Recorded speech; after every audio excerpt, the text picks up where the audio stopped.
Hello, welcome in to our, I believe, fourth episode of Standing Stones. I'm excited to see what new trouble we get into today. We got into a whole bunch of trouble last week, so it's going to be interesting. Before we jump into all that, though, I'm going to real quickly talk about sponsors and then let everybody introduce themselves and their characters. So let me get our sponsor links into chat here. There we go. So the first one is Fundamental RPG. It's the system that this game runs on. It looks like this. It's a whole lot of fun, as the name would imply. It is a simple D20 system that you can run virtually any genre of game on. We're running 4 different genre of shows on the system this season. Everything from high fantasy like this to sci-fi and everything in between.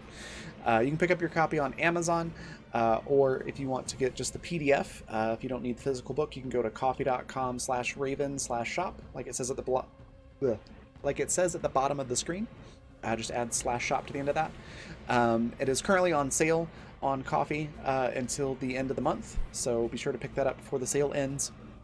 You can also pick up free character sheets for download there as well, both a printable and a form fillable version, which is pretty cool. And then at that same website, if you look at Intrepid, that's another sponsor, which is adventuring gear for real life. So tabletop and adventure themed items such as apparel, drinkware, there's mouse pads, there's a whole ton of stuff. So go check that out. There's a lot of really cool products. You'll probably find something that you like. And then finally, Die Hard Dice, which are incredible dice. They make polymer and metal dice. I use them almost exclusively in my dice bag, which I have a lot of dice and I get a lot of dice, so that's saying something. And they sent me this really cool prismatic rainbow set this month that I've been keeping at my desk and rolling when I need to make the occasional in-person roll. And they're really cool. You can pick up your own set at dieharddice.com, and then if you use the code BlackFeatherMay, all one word, capital B, capital M, you can get 10% off of your entire order on the rainbow dice or any of the other ones that are on the site, which they're all amazing. Yeah, and that code is good until the end of the month as well. So go check that out. And then finally, if you want to catch up on this show or any others on the channel, you can do so at the Fantasy Network at watch.thefantasy.network. And just go to Stream Library, look for Black Feather Guild, and that's where all of our past content will be. And then all of that said, we'll start our intro starting with top left. Zan, tell us a little bit about Fen and yourself. Yes, no problem. Yeah, I'm Zan. I'm a professional DM and content creator for 5e World of Darkness, powered by the Apocalypse, and a whole bunch of other really cool stuff out there. You can find me here now. You can also find me on Polish Cryptid's channel on Tuesdays and Fridays, a Tactics channel on Sundays, my channel sporadically here and there, kind of a little bit less consistently, but tomorrow for sure.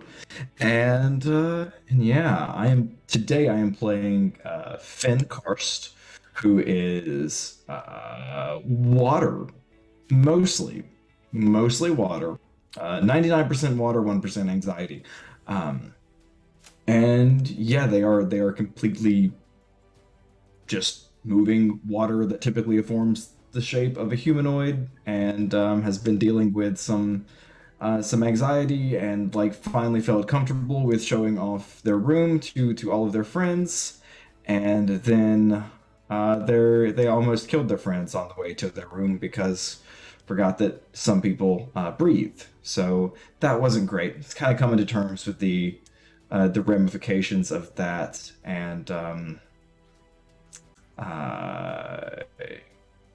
the fact that maybe they've been able to do magic for a while and just haven't really realized that they were doing magic. Yeah, that's Fen. Awesome. Next we've got Icy Historian. Tell us a little bit about Veshna and yourself. Alrighty, hello team, welcome. Happy Tuesday, y'all.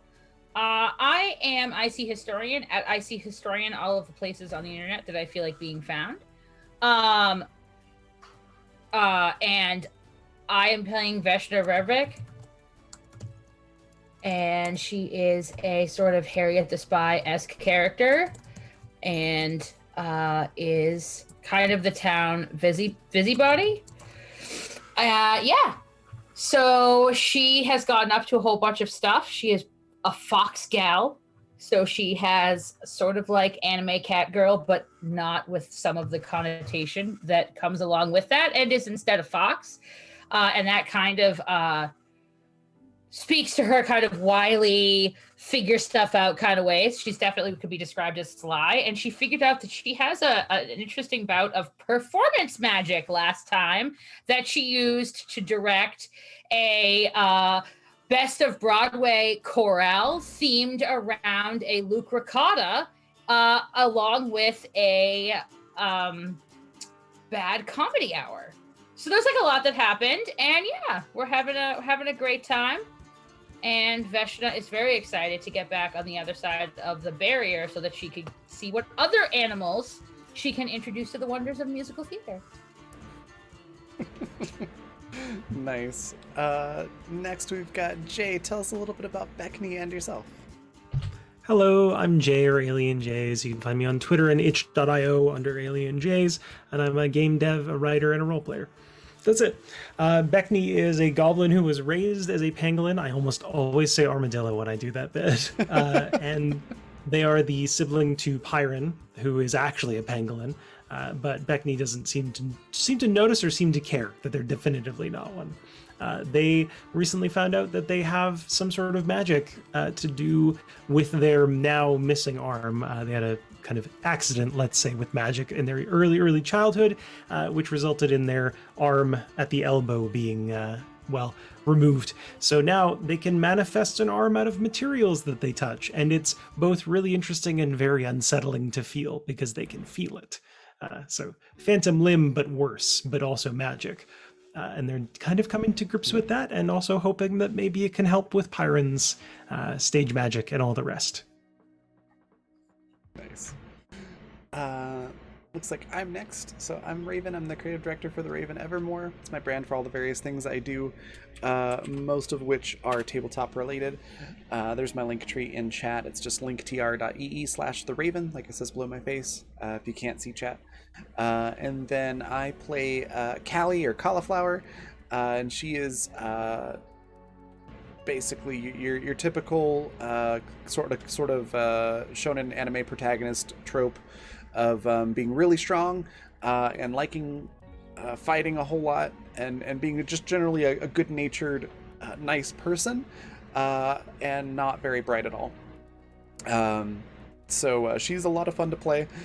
She doesn't always quite get everything that some of the other characters like Sage or Veshna says, but she's really happy to be there, and she's very supportive of her friends.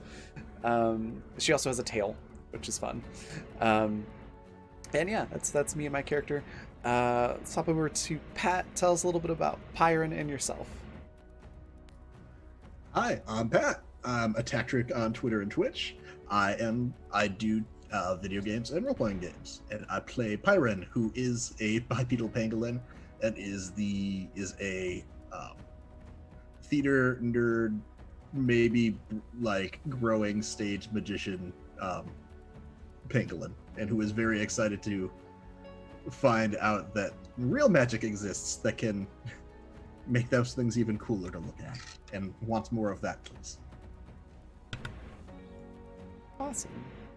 And then normally we'd have Hannah with us. She wasn't able to make it today, but give her a follow on Twitter at WoHannah. She's really awesome, and she normally plays Sage, who's our how to phrase it, the one that keeps us out of trouble. Resident conscience. Kinda. Yeah, that's a good way to put it. So it's going to be really interesting not having Sage here today. We're probably going to get in a whole lot more trouble than normal. It's going to be great. But yeah, go check out Hannah's stuff. She's really cool. And then last but not least, Calliope, tell us about yourself and this really cool world that we're in, and take it away. Hi, I'm Calliope, and you can find me on Twitter at Calliope, and you can find me wherever there are children doing role-playing games in middle schools. But today you can find me in Haven Valley, a mysterious, lush, very plentiful, valley that is surrounded by standing stones, and the standing stones have a mysterious field that does not allow for magic. And so all of our young heroes have recently discovered that in fact there is magic on the other side of the standing stones. But today they are recovering from experiencing their first bouts with magic. And we are going to start, everyone's asleep. Sage, who is not with us, is going to sleep most of the day. And their parent is requiring them to stay in bed. So we will catch up with Sage next time. They will not be part of the shenanigans today. Before we start the shenanigans, we're going to start in the night. It's the nighttime. It is, probably early morning. And the camera is going to sort of go over this town that is very peaceful, and there isn't much going on. You can hear the rush of the waterfall and the rush of the river, but we're going to go past all of that. We're going to go past the store, the general store, and past the Pylon Inn, and we're going to go to the Page House, which is the library / mayor's home, and we're going to look in on Beckney. And Beckney is having a dream. And the dream that Beckney has is a dream about before. And this is a recurring dream that I think is probably pretty vague. How old was Beckney when they came? Beckney was probably no more than 3. So it's a pretty vague dream. It's a dream of before, when Beckney's family was traveling from place to place, fixing people's tinware, and they're tinkerers, but probably magical tinkerers. And it was happy, and it was busy, and there were lots of them. But then, so I think it's less about like specific moments and more about impressions. What do you think are the impressions that are left in Beckney's mind from that time? Probably like a mix of kind of melancholy happiness, like a happiness that they can't really remember distinctly, but that is there, well, at least when they're dreaming. But also confusion as to why their parents left them there, right? Because obviously they were too young to really understand.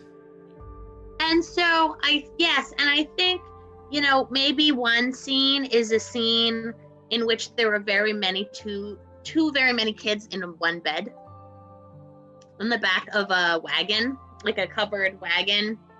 And there's lots of pots and pans like clanking.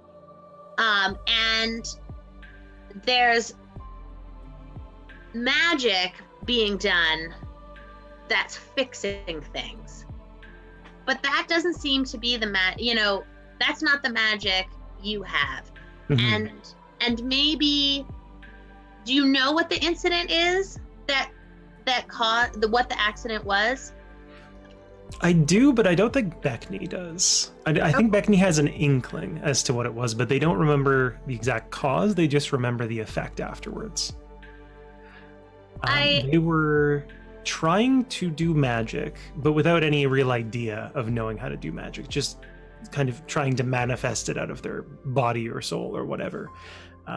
And when they did that, their right arm just kind of exploded. All of the force went into that. I would like to add that maybe you were hiding under a wash tub. And so to do this sort of secret thing, to try it out, like the big kids, mm-hmm. and part of what happened maybe is the magic sort of reverberated within the wash tub before it exploded. I would say part of it is probably that. I do have another reason behind, but again, I don't think Beckney knows that just yet. That's totally fine. Mhm. But and so I think there's a lot of maybe Beckney doesn't really like to take baths now. I don't know. Maybe Beckney has a fear of wash tubs. But there's a lot, right? So there are these memories of family and many children and a sudden change, Mhm. and then being alone and being sort of passed from person to person until you got here to Pylon Ford and the bridge. And then the mayor took you in. And I think the first memory that like really sticks with them from after that kind of tumultuous period is when they first met Pyron, who was roughly the same age, I think, because we're about the same age. Was the kind of the smell and the sound of Pyron being the first familiar but unfamiliar. You know, when you meet someone and you feel like you know them even though you've just met, they kind of had that immediate feeling of like, I can trust this person, so I'm going to stick around. And I sort of like the idea that maybe Pyron would wake up and find you like piled next to him in the bed. Yeah, because that's just how Beckney was Right. taught to sleep, right? Everyone gets in Right. the same bed. Yeah. And so it's taken a long time for Beckney to be willing to have their own bed. Only within the last couple of years, I would say. Yeah. And even now, maybe when it's really stormy. And Pyron's also getting a lot bigger and harder. And these beds are not super built for more than one person. Oh, but yeah, so I think we see, Beckney sort of going and sort of thrashing around, and maybe, maybe it's one of those nights where Beckney sort of wakes up suddenly and sort of feels uneasy. What do they do then? I think they would first kind of not look over, but kind of lean their head so they could hear and maybe even get a bit of a light glimpse to see if Pyron is still there. Kind of that instant worry of, have they gone and I didn't notice? And once that kind of settles in, I think they would just lay there and try to flex an arm that isn't there. Just instinctively remembering the day before, trying to do something with the arm that was pebbles and then water. But of course, nothing happens. And so eventually Beckney sort of goes back off into dreamland, and it's dawn. And not long after dawn, I think Veshna and Callie, you have closed the window. You have the window that faces out into the street. And I think that you've closed the window and maybe even covered it up with some blankets. Because there was a lot of sort of goings on. Well, I mean, Yeah, go ahead. Callie is asleep in the window. Yeah, I think that probably Veshna pulled you out of the window at some point and like shut the door and like really kind of like closed it off so you could sleep late. Here's a good question. Can Veshna move Callie? Well, maybe Brock was part of it. Brock, if you remember, is Callie's older brother, and perhaps Veshna. What do you think? Did you pull Callie in yourself, or did you have to enlist some help? So I imagine that there was like a montage of like an elaborate sort of pulley system with Do it. with furniture. Give us the montage scenes. Let's. So I imagine sort of it's Veshna like flopping along, and she's like, "Ugh, and then there's a moment of like, I mean, she's happy here, and then there's like a buzzing of mosquitoes, and she's kind of like, all right. Now you felt you just sort of flopped, yes? Yeah, Callie got halfway through the window and then just fell asleep. Yeah. Okay. So back she's half is still outside, front half is just draped inside, and she's just going. I imagine there was like a sort of like the gentle poke that we all know isn't gonna work, but we kind of hope maybe will work. We're like, huh? Okay. And so then more ribs. So I imagine so I think what we did was we tried several different things in increasing levels of complexity. Like first there's like I'm gonna tug from like your waistband of your, trying to get you in over here. And then there's like out on the other side of the window on like the little porch roof trying to push in. And I think, then there's like we cut to like a very intricate crane system using the furniture from the tavern as like a counterweight. And we end up accidentally trebucheting the furniture like into a cornfield. And then there's Veshna having to like try to stick the corn back up. And then we're back at the window. And I think what we end up doing is she creates like a wedge and sticks it kind of like the thin part, like under Callie's head, and then kind of like rolls the back end through the window and then takes the wedge away, and Callie is laying in bed, taking up an appropriate amount of space. I love it. I love Callie it. sleeps through the entire thing, and the only comments you get are random comments about food, and then when you're moving her, it's just like, but I want to ride the wolf. What do you mean you can't ride wolves? And then mumbling, and then more snoring. So, it's pretty early. It's daybreak. A little bit after daybreak. And you, Veshna and Callie, you hear a very aggravated knock on your door. Boom, boom, boom. Let me in! Boom, boom, boom. Let me in right now, Callie.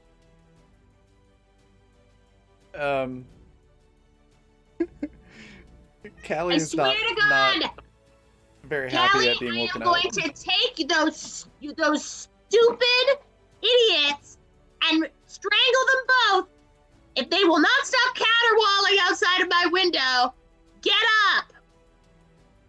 up!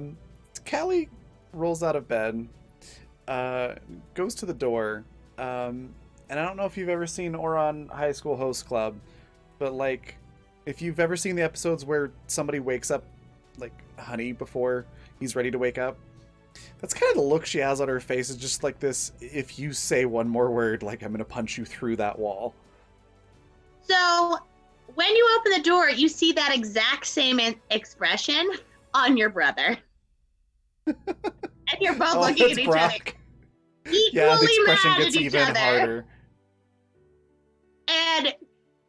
And he's like, those two idiots from Days Ride are out there shouting your name and throwing rocks through my window because they've got the wrong window. And they can't, you didn't, like, you've got your whole window, like, closed and everything. Get your ass in there and talk to them. I want to sleep.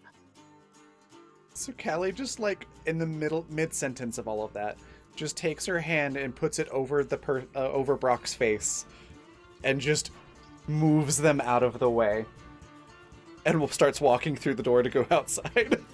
Yeah, so, Callie, tell me about Brock. Is Brock as big as you? I don't know exactly. I hadn't really, I don't think I really came up with Brock. Yeah, we so I haven't think, really thought much about Brock yet, but we can do it now. I imagine they're probably like roughly the same size. Maybe Callie's a little bit bigger, but Callie's also younger, which is Right. probably something that Brock doesn't appreciate, and probably gets teased about. Yeah, I think Brock is going to absolutely smack you upside the head as he walks by. He's welcome to try. Well, and you're welcome to try to move him. So, I think Yeah. this is just sort of like stupid sibling wrestling, you know? Would you like me to roll something to grab his face and move him forcibly out of the way? Sure. I could do a might roll. Yeah, so go Let's use it ahead for grappling. and, yeah, go ahead and do that. All right.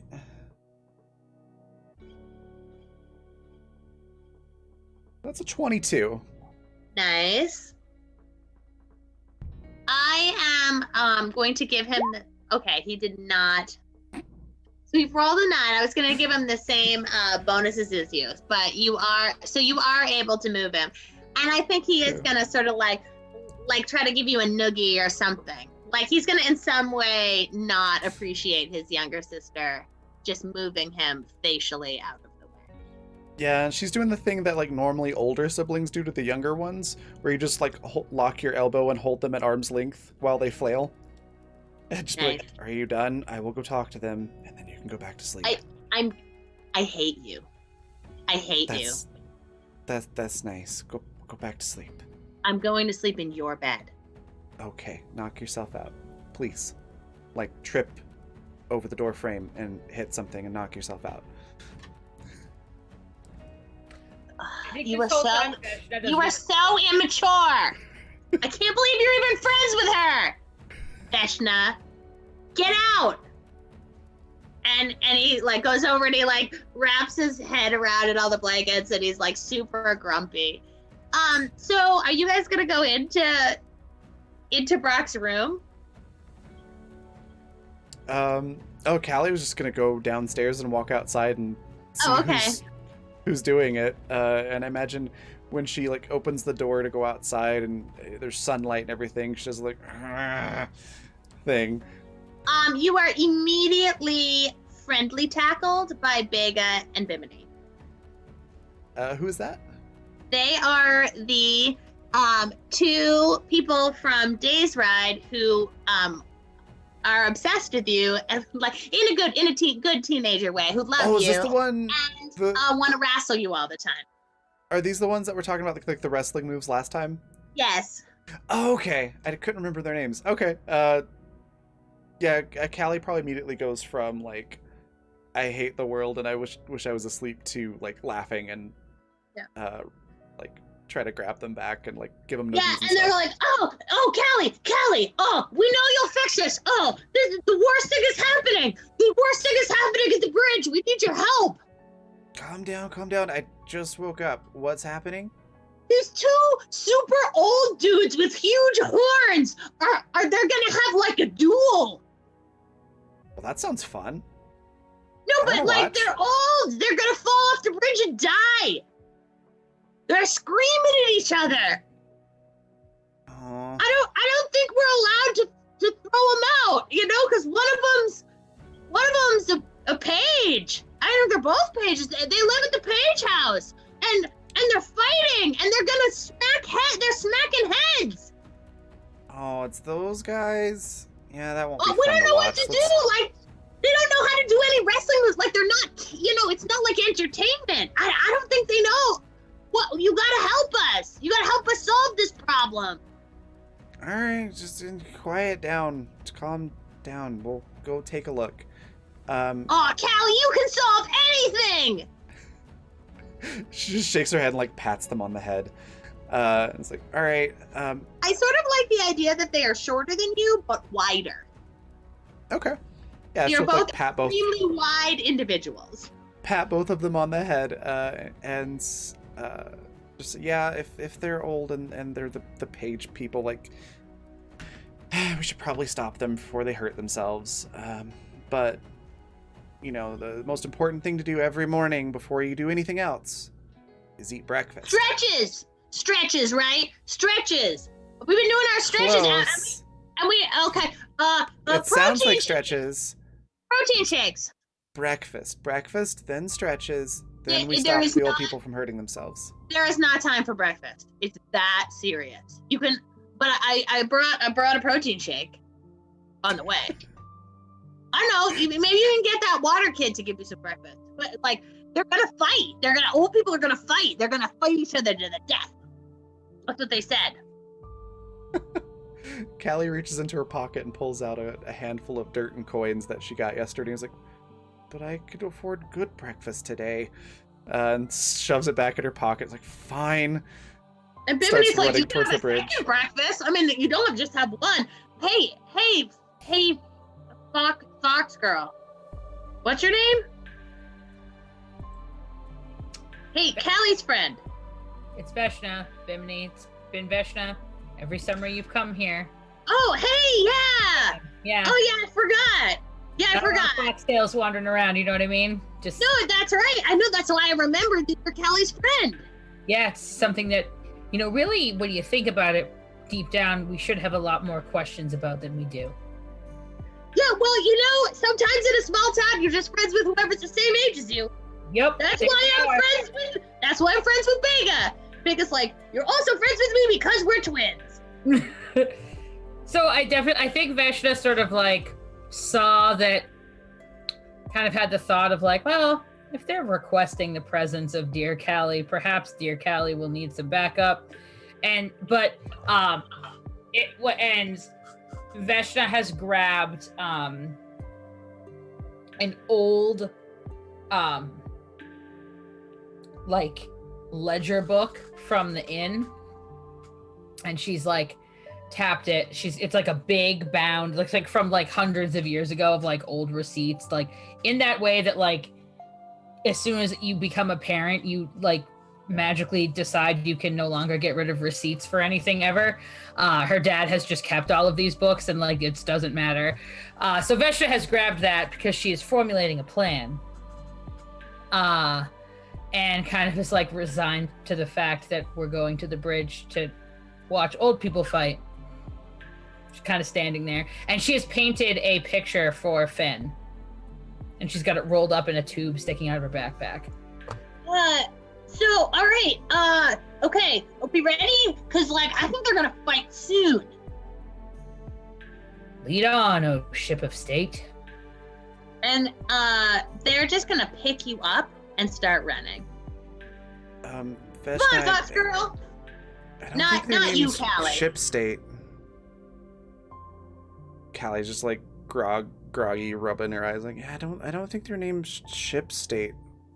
Run! And, yeah, so as you're sort of figuring that out, Bimini and Bega have taken, Veshna, and are holding her and are, running as fast as they can because they are of the impression that they can run much faster than her. Which may be true. All right, yeah, Callie's running behind them. Then you wake up and there is a lot of noise on the bridge. Oh no. In the morning, you can hear it. Mhm. Well, probably not in your room, because that's far away. But I think, I wonder, Sound I travel's wonder- real good underwater. that's true. There's some weird stuff going on at the bridge, you can tell. Huh. Okay.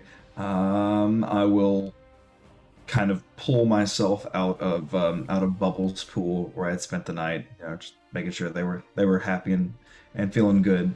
And nobody's around, nobody's looking.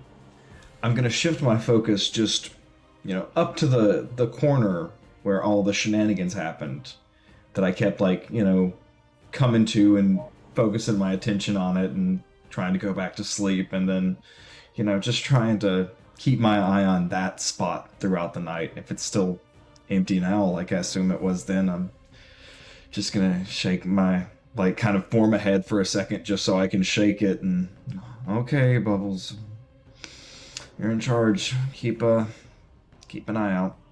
And we'll just melt into the water and expediently head towards the not even bother really going up and through the house. No, we're just on the river. I'll come out underneath it. It's fine. When you look up, you can see silhouetted against the morning sun are two exceedingly old, exceedingly horned dudes who look a lot alike. We're shouting at each other in what could possibly be the two most boring voices there ever were. And they're very angry. And one of them, were you there? Yeah, you were there, right? You absolutely know, you would know anyway, that this is Larkin and Duncan This is not good. How far below them am I? Because I know they're on the bridge above me, and I imagine that I'm just kind of. I don't know Yes. if I fully come out of the water, but I'm looking up from the water. Yeah, I think that the bridge is pretty far up. Okay. I Thinking like sort of 15, like, 20 I don't think feet? it's what? Like 15, 20 feet, 40 feet? At least. It's a pretty high bridge. And you can see that they're just shouting and like shaking their fists at each other, and they've got their, their horns, and they're like shaking their horns and pawing at the ground with their feet, like kind of getting ready the way that goats do when they're going to start hitting each other.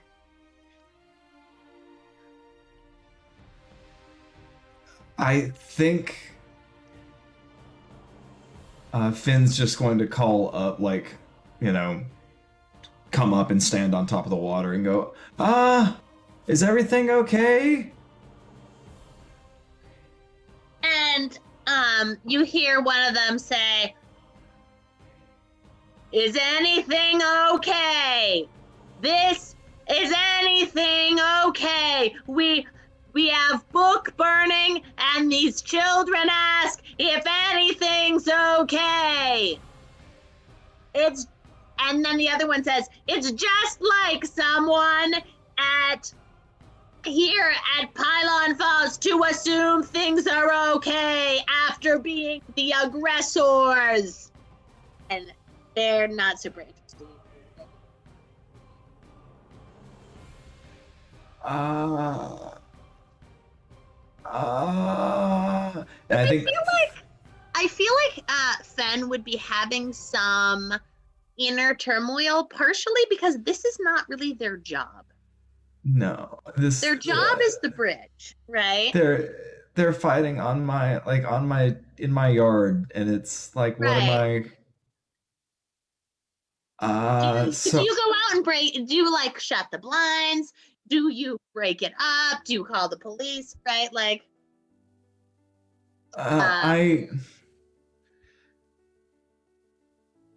think Finn's just gonna be confused for a moment, like more like just kind of shocked at the behavior, because Finn likes the teacher. Finn, enjoyed their classes and listened to their lectures and stuff. Finn went with them to like give an honest excuse of why they weren't going to be in class that day, why they needed to go on an adventure, and then for some reason we lied instead. Right. But no, that's that. I think Finn's just confused for a second, and you kind of just do the least dramatic thing that'll bring about the end to a situation. And I think Finn has maybe, like we mentioned before, that most of Finn's family isn't quite as water as Finn is. I think there's maybe a few. And I think he remembers seeing maybe an alchemist or something was coming near the bridge, and their wheels slipped and some jugs smashed against each other, and it started a small fire. And he remembers his one of his like adjacent family being able to pull water from the river and just fling it onto the fire. And so that was like a directed blast to put out fire, and did the thing, and saved a lot of time and a lot of trouble. And I think Finn's just gonna and just try to just shower like a brief water hose just kind of up, just like, no, stop. The thing that you would do on, like, if dogs were fighting in your yard, hit them with the water hose, and cold water takes the fight out of most things. What role do you think that is? What role is the throw cold water on fighting people role? I could see it going might. I could see it, which is admittedly is not my best. Or nimbleness? I've got 2 points in profession/tools that I went for with water manipulation. Okay, what about really like magic. daunt? Cause to back down? Is this a daunt roll? I could see it being a daunt roll with the water manipulation. Let's try it. Let's try a daunt roll. I don't think we've done one of those yet. Okay, so with the 2 points for water manip, that'll bring the total bonus to a +5. Fingers crossed. What do we get? Oh, I'm right at the top of the chat. Oh, the worst. Oh, okay, great. 8. Not fantastic. It's an 8, not great. Yeah, I don't think it makes it all the way up. I think you are much too nervous. And it goes, and it's sort of like. Ah. I want to bring Beckney and Pyron into this story, and I'm wondering if Beckney has had some trouble going back to sleep and is maybe looking out the window at shenanigan, like, or like listening out the window. I was going to say probably hearing, yeah, more than anything. Right. Is sort of at the window listening and sort of, I think they're torn. I think they're definitely torn of like, I could just close this window and go back to sleep. Or I could go and get Larkin out of trouble and then probably have to get lectured on something. One of these options is not better than the other. Right. Well, I mean, there is like some shenanigans involving Vega and Bimini. They're always good for shenanigans. And then they picked Vecna up and carried bodily away, which is also entertaining. Would Beckney know about that? I think so. I think that Beckney would be able to hear that because they said kind of what they were going to do and then did it. Okay. I think, yeah, they would probably like crawl over their bed and come up to like Pyron's bed and just kind of peeking over the side, like head rested on the bed. Pyron.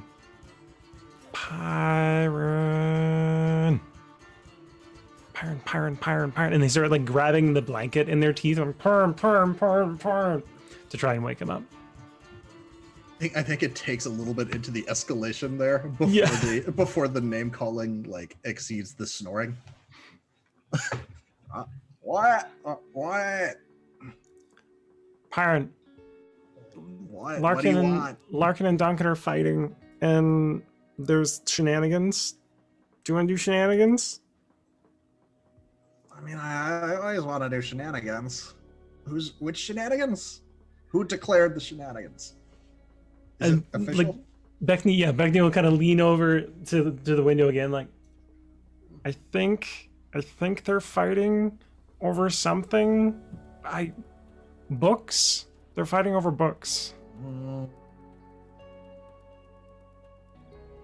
Like are they using books to fight, or Have they like butted heads yet, or are they still ramping up, Calliope? So you wouldn't know. Just from the sound, I mean. Like, have I heard the clack or not?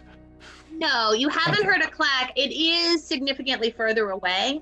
Okay. You probably would have been able to hear it like at the window. You probably wouldn't be able to hear it from within the room. Okay. But I'm not sure this is the first time this has happened. I was about to say, oh, it was pretty good. It was pretty good the last time we watched. I mean, We saw him headbutt something. yeah, and it sounds like the rest of them are there, so we could probably, I don't know, pretend there's a cannon, and Beckney just gets this stupidest grin on their face. I think that shoots my eyes open. I'm like, I did try mixing even more of that herb from sage to see if it's just the I packed it into a like tighter. And Beckney's just nodding. Like, they're not, I don't think they quite get everything, but they're like, oh yeah, that sounds like it's going to be fun. Okay. Give me. Let me get my stuff. I'll go get food, and me Beckney get my just stuff. gets up and like starts running down the stairs to get like a basically a napkin of bread and cheese for watching the fight. Essentially my mischief kit. Yeah. Right. I think you're gonna see Uncle Toots in the kitchen. He's like, "Whoa, little dude, what are you doing? You're up so early." Yeah. What's going on, friendo? Just wanted to get a snack. Couldn't sleep. Oh yeah. Me too. I love snacks. Mm. Yeah, that's like, well, yeah, I mean, you just gonna bring bread? That's like a lot of carbs, my friend. Like, you need some cheese or something, or like some of these. Hey, I bought some of these candy fruits from that girl with the foxtail. And they're just like, they're holding up their napkin like it's a Halloween treat bag. Like, and Uncle Juice is just like filling it. Like, there you go. Now you'll be like totally ready for lessons today because your brain will be so full of good energies. thanks, Uncle Toots. Yeah, anytime. Let's just wash your hands before we go to the library. Okay. And they're kind of like, they're already out of the room as they're yelling it. And they're just like, they're halfway up the stairs and they make it sound like they're going all the way back up, but they'll stop halfway and wait for Pyron. Yeah, it's if you peeked into the room, I think you would have seen like a whole bunch of shit getting piled into another sack very haphazardly, and then like one thing being placed very, very carefully inside, and then like cinched up. Yeah, I think Beckney would do they probably have a knock or like a signal to each other. So yeah, Beckney would give like an all clear for Pyron to come down. Return it with at least two of our other secret knocks. Yeah, I think there's definitely like a more complicated system than just one. definitely. Yeah, it's like, okay, if this knock happens, then we can use this set of It's a very long flowchart. Yeah. Yeah, I'll just roll at that point out. Yeah. Beckney and Pyron, can you make a Don't say the word. Don't say the word. I hope you're not gonna say. a site? Oh, Okay, well that's gonna. I know how that's gonna turn out, but we'll roll it for fun. oh no! What? Okay. Beckney's almost Is that blind. Is it really minus 18? Yeah. Okay. Whoa. Beckney is literally almost blind. Like. That's a 6 for me. So, I think as you guys go out the door, you don't notice, but the camera notices that the mayor's shoes are back in the shoe spot. And you can hear the mayor like doing some sort of official morning business. So the mayor is for sure home now, in a way that they were not in earlier episodes. Don't acknowledge it. We'll just keep Right, pretending well- that he's not home. You haven't even noticed, but the camera points to these shoes that are It's really hard to spot things when you're rolling at the same time. right. It's What very kind true. of shoes do pangolins wear? Clogs? Great kinds. Clogs. I was I'm gonna thinking say- clogs because they have the claws, so it'd be I harder like to, it. to break them. Yep. I like that. Or maybe they have holes in them where the claws can go. Oh yeah. Pangolin Okay, Crocs. so they're Crocs. They're for sure Crocs. Can there be a crocodile in town that sells shoes? Oh my god. There is. There Crocs, is. Crocs. What kind of shoes are those? Oh, they're Crocs. Yeah, he sells them just down the street. Yep, they're Crocs. Yes. Yes, that's on the other side. A little That's further awful. down towards the away from the falls and towards the road. Crocs. It's canon now. All right, and off you go. So as everyone arrives, you see Larkin Odwell and Dunkanoodle Page at it again. These two have a tendency to fight. That is part of probably why the mayor posted Duncan over at Days Ride. But they've been brought back together and they are shouting at each other in extremely boring voices, even though they are very angry. And they're in each other's faces. And Larkin is like, it is just like you to books. Burning books is a sin. And Duncan says, it is like you to burn books. You have too many books about water weeds. Where are the books about knitting? Where have they gone? And the other says, you took my knitting books because you were angry. And the first one says, you were jealous. And sort of everyone is just sort of arriving as this is happening. You were jealous because I am the better knitter. This is why I was president of the League of Other Children who are not your friends, and you were merely vice president. So, I think as this is happening, Veshna has sort of calmly... Are they, like, at the end of the bridge? They're in the middle of the bridge, Okay. screaming at each other, but neither one has crossed the midline that Right. sort of, demarcates the other side of the bridge. So I think that Veshna is actually going to walk very calmly in between them. And the bridge is stone, yeah? Yeah. So Veshna is going to walk very calmly as they're yelling at each other and sort of kneel down in between them. And one by one, begin ripping the pages out of the gigantic ledger book that is a primary source of Pylon Ridge in history. And she's just going to neatly, just slowly, for maximum rip sound effect. Okay, roll a, how about a charm? Ugh. Intimidate, threaten, charm is, deception and charisma. It's a 13. So, I think Duncan looks at you and says, see, this is what happens when you are in charge.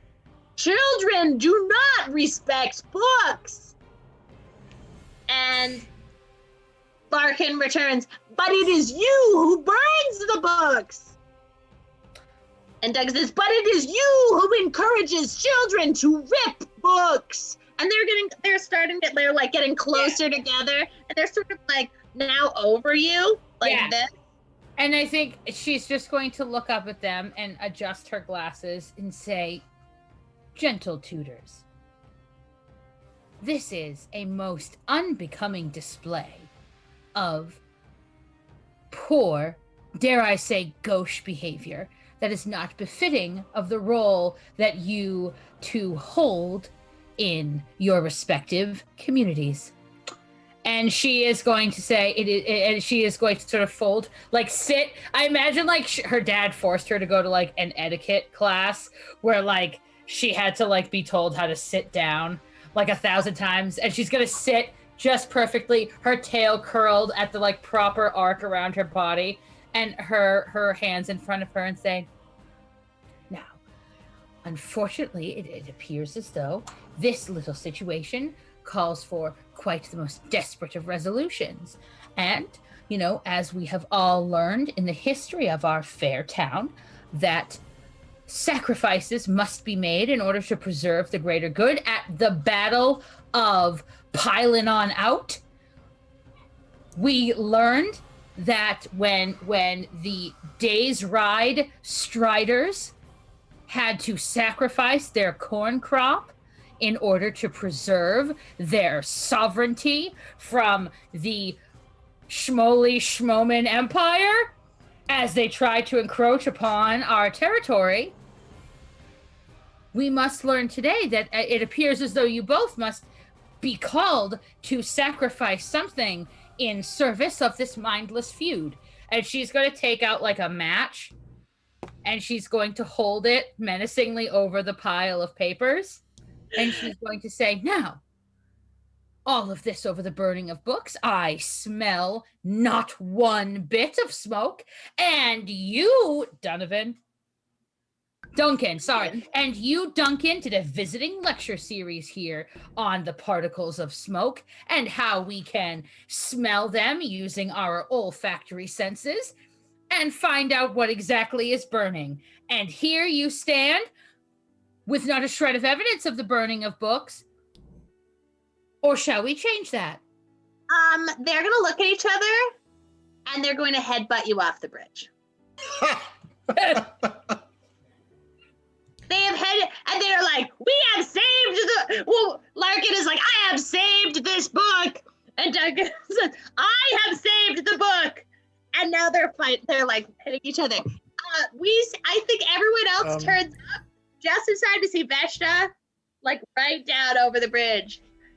As soon as they headbutt Veshna off the bridge, Callie's taking that as a sign of like, oh, all bets are off. Okay, cool. And is gonna run in and try to just like throw the two of them off the bridge too. Okay, great. Why don't you roll a strength? Kelly, they're so old.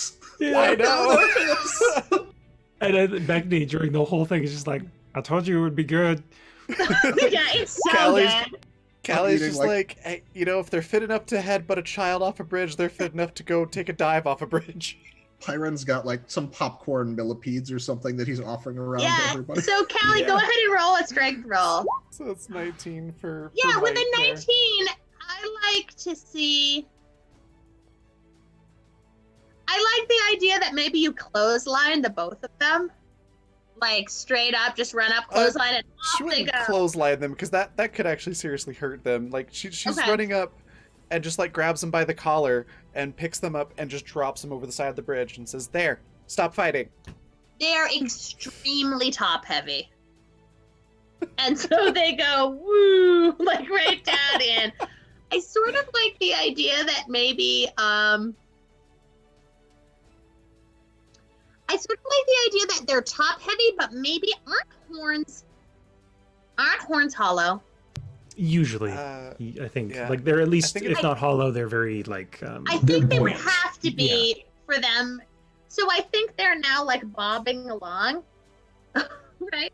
This river's pretty swift here, guys. It's really swift.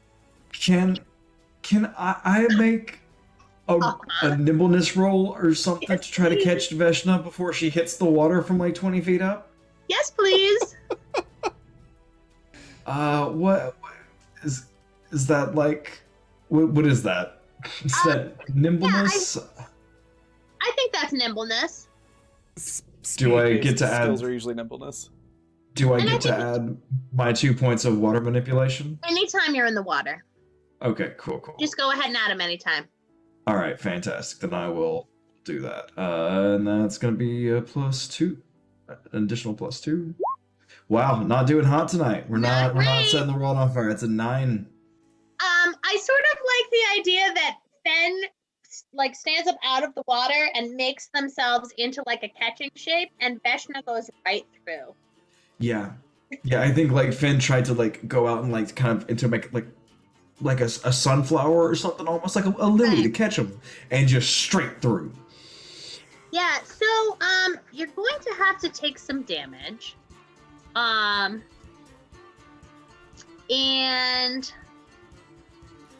because it's not super great. So Veshna, you have to take. Can you take 6 damage?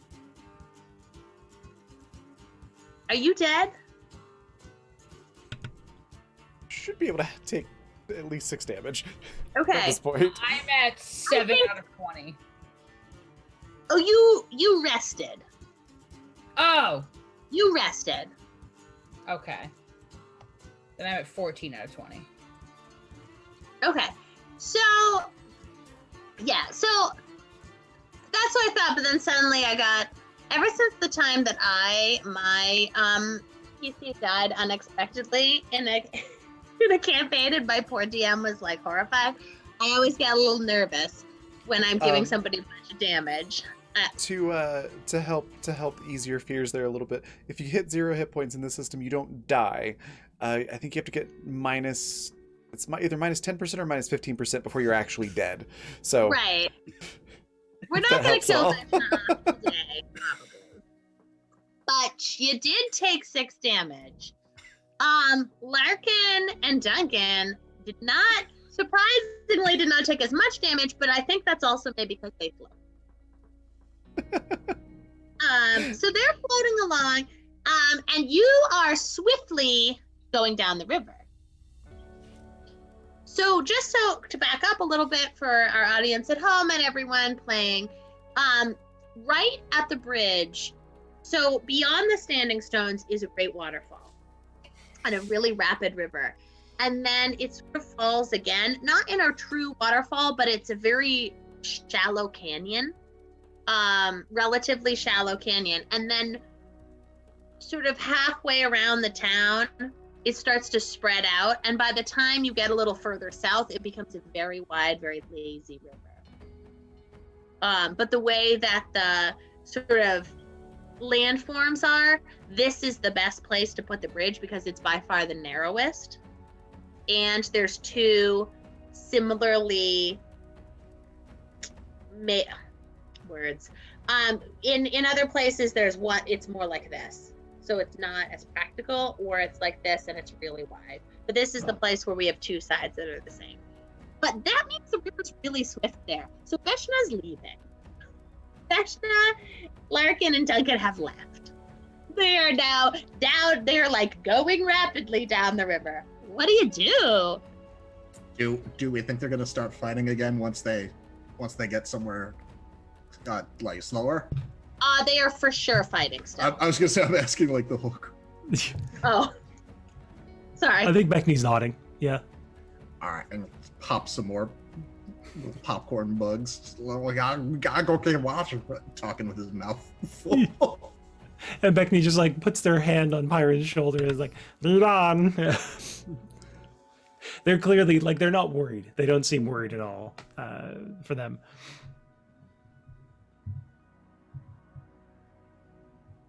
I'm in trouble because I was home when this happened and I didn't stop it. And so, at the best case scenario, I've got a really uncomfortable explanation at some point as to why I didn't stop this. So, I'm not there. I am chasing everyone down the stream and I'm trying to, like, kind of, if there's any, like, rocks, I'm trying to get ahead and just, like, pushing out the stuff in front of the rocks, or like, okay, we can get them out down the river where it's calm, but right now it's sharp and it's fast.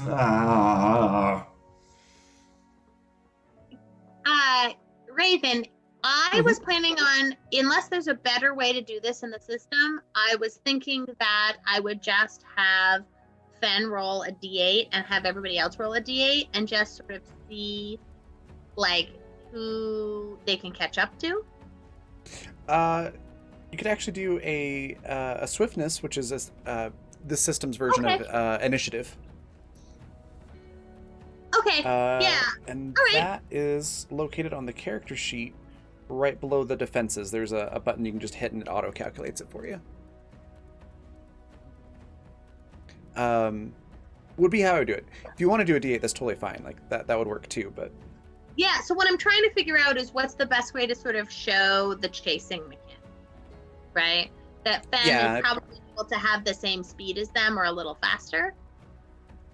But yeah, you with could do swiftness or nimbleness would work too if you wanted to just see how fast everyone's running. Yeah, so let's okay, let's go ahead and swiftness is used more for like combat, whereas nimbleness is more of like out of combat skill. Right. So we're not really in combat. So let's go ahead and use nimbleness then. Okay, and this is for everybody is running. No, happening? so this is for Fen and the NPCs who are who are floating down the river. Okay, gotcha. I thought I was rolling something too. Gosh. Well, you can. Everyone can. Are you running away? Are you running downstream? No, Callie's just like, like dusting her hands off, walking down the bridge, like problem solved. Let's go get food. That's Wait, where's Veshna? the river too, right? Yeah! Yes! You did it! All right! And Bimini and Big are super into it. They're like, come on, Callie! We'll make you some good breakfast! It's at that point that Callie's like, wait, where's Veshna? And Rilla's like, oh, everybody- right, she's in the water. Everybody who's causing problems is gone! Come have some breakfast! We'll make you a bunch of eggs! Callie will at that point start running down and try to catch up with, like, seeing Fen and Veshna and whatnot. We'll start running and try to catch up. But it And I takes her a think- minute. And I think, like, you see, like, hard eyes on the on Big and Bimini who are like, that Callie can do anything. In the meantime, then you were not catching up. I think that having Veshna fall through me like maybe messed Finn up a little bit. Like just the fact that like, okay, well, hey, part of me went over here and I'm still here, so I gotta glue everything back together. So I think you are going to take 2 more damage, Veshna, because it is really hard to breathe in the rushing water. And you're like spluttering, and I'm not sure this is great for you, given the what happened yesterday in water. I had rolled something. Was I supposed to roll something? No, I think I'm just making you take some damage from That's the fine. wind. Sorry. There's not a lot you can do about the rushing river. So, further down the river, as it starts to get a little calmer, there is a beach, a little public lake beach kind of thing, the river beach. And I think there is a place where there's maybe not a full dam, but like a retaining wall that sort of quiets the river in the place where the public beach is. So that would be the place to head. I think that would be the place where you might be able to pull them out before they really go away. So how about everybody roll a swiftness, everyone on land who is coming to save the day, roll a nimbleness roll and Also, see if how we're just- fast you're going. Also, if we're just coming to watch. Are you running down the road? Yeah. Then yes. Okay. It's a 13 for Callie, which makes sense. It took her a minute to realize, oh, I should probably run down there. That's the most nimble I've been all day. Hey, look at us! Look at us go! Hey! Now, Hiron, maybe you have Beckney on your shoulders, and you two I have a stupid idea. Have you seen a seal bouncing on a beach ball? But picture that as though the beach ball is rolling along the road. I love it. That's And amazing. you roll by the general store, and you have the two, Mimsy and Skeeter, who are like, when I was a boy, I just walked on feet and I liked it. And Mimsy says, Skeeter, these children and their newfangled ways of traveling. We gotta get ourselves one of those. Skeeter says, yeah, let's go talk to Croc. Maybe Croc's got some nice round shoes we can use. And Mimsy says, well, I will, but first I gotta deal with my lumbago. And they're like, oh, where's Sage with our morning coffee? And you roll by. Then they're just kind of watching you go by, because it is not late enough to open this door yet. This is still Oh pretty my late. god. I just realized this old couple is the old guys from the Muppets commenting on what's happening on the stage. Statler and Waldorf. Yeah, thank you. I couldn't remember their names. Alder, yep. Oh, Oh, that's so good.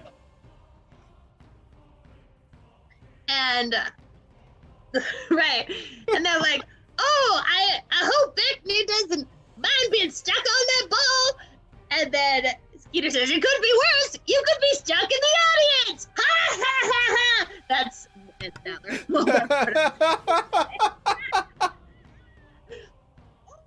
That's great. Muppet Treasure Island. Best movie. Tim Curry. Pretty great. Finest work. And I am not taking comments at this time. All right, so you two go like whizzing through town, and there's really like, it's pretty quiet still. People are up and about, but not enough that it's problematic. And I think they're kind of used to it. They're used to the two of you just barreling through town in some ridiculous way. Veshna, how you feeling? Kind of drowned? So I feel like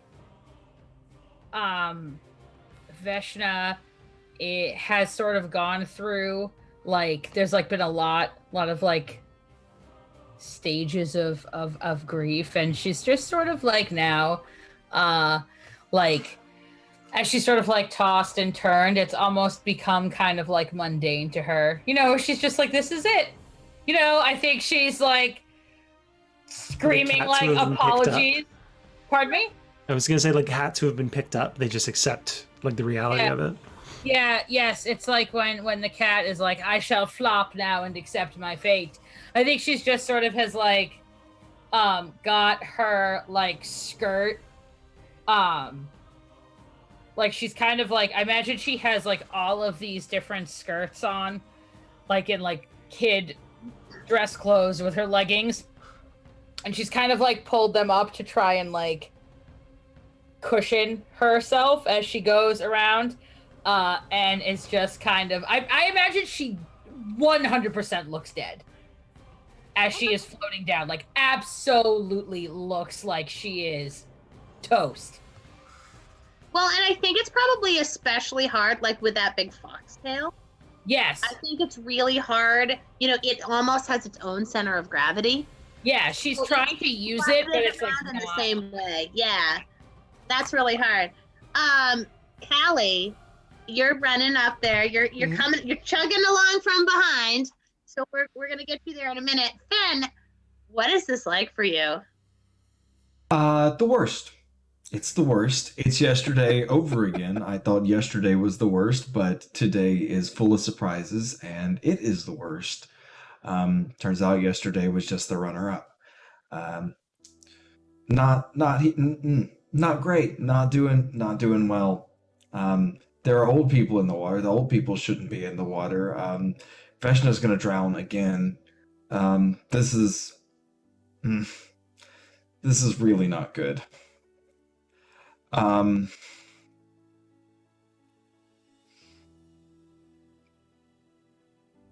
I think that maybe what Finn's gonna do is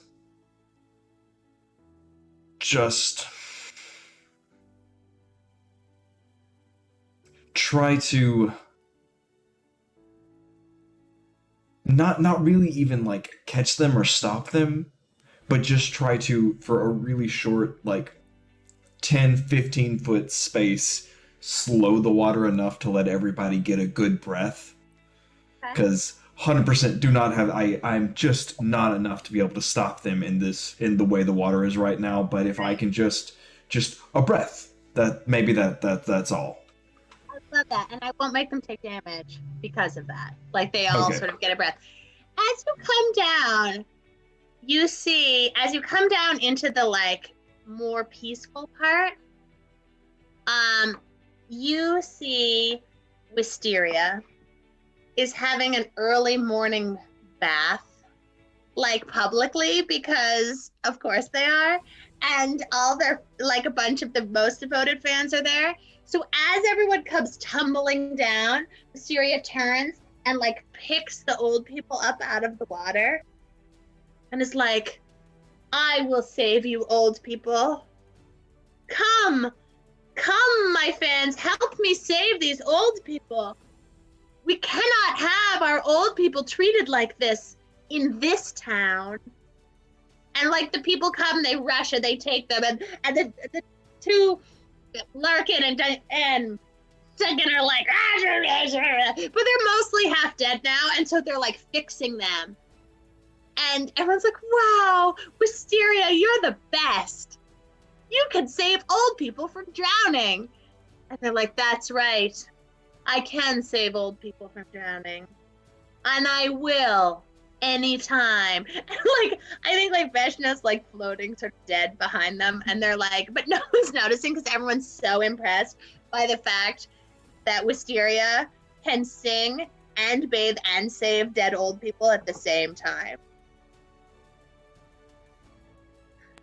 I have a thing, and Veshna, tell me if this is not what the situation would be. Is because I mean Finn is we're at the calm part now. Finn can keep you safe. Do you think is Veshna floating face down with just like an air cavity under her face? I imagine at this point there's been a lot of tumbling, so I feel like probably, and it also kind of allowed her to protect the back of her head from slamming into stuff. So I think she kind of was doing one of these and has kind of like got her skirts in such a way to allow for like occasional, like the water will kind of go through the fabric and she could take a breath and just sort of keep going. Like I imagine she's got them all bunched up around herself and is holding them to try and cushion her head as she goes by the rocks. So yeah, I think she's kind of doing one of these. I think that maybe like when we get to the calmer part, I'll try to give you some solid water under your feet, so you can just stop and walk out, rather than. Oh, you're muted. Veshna walks out. Everyone's like, "Wow, Wisteria, you're amazing!" And Wisteria turns and says, "That's right. I can save dirty fox children as well. Thanks to me." And absolutely takes complete full credit. And Veshna, I don't think you know for sure. Why don't you roll, I want you to roll maybe sight to see like, do you know that it was Fen who sort of like helped you? Or do you think it could have been Wisteria? I will find out.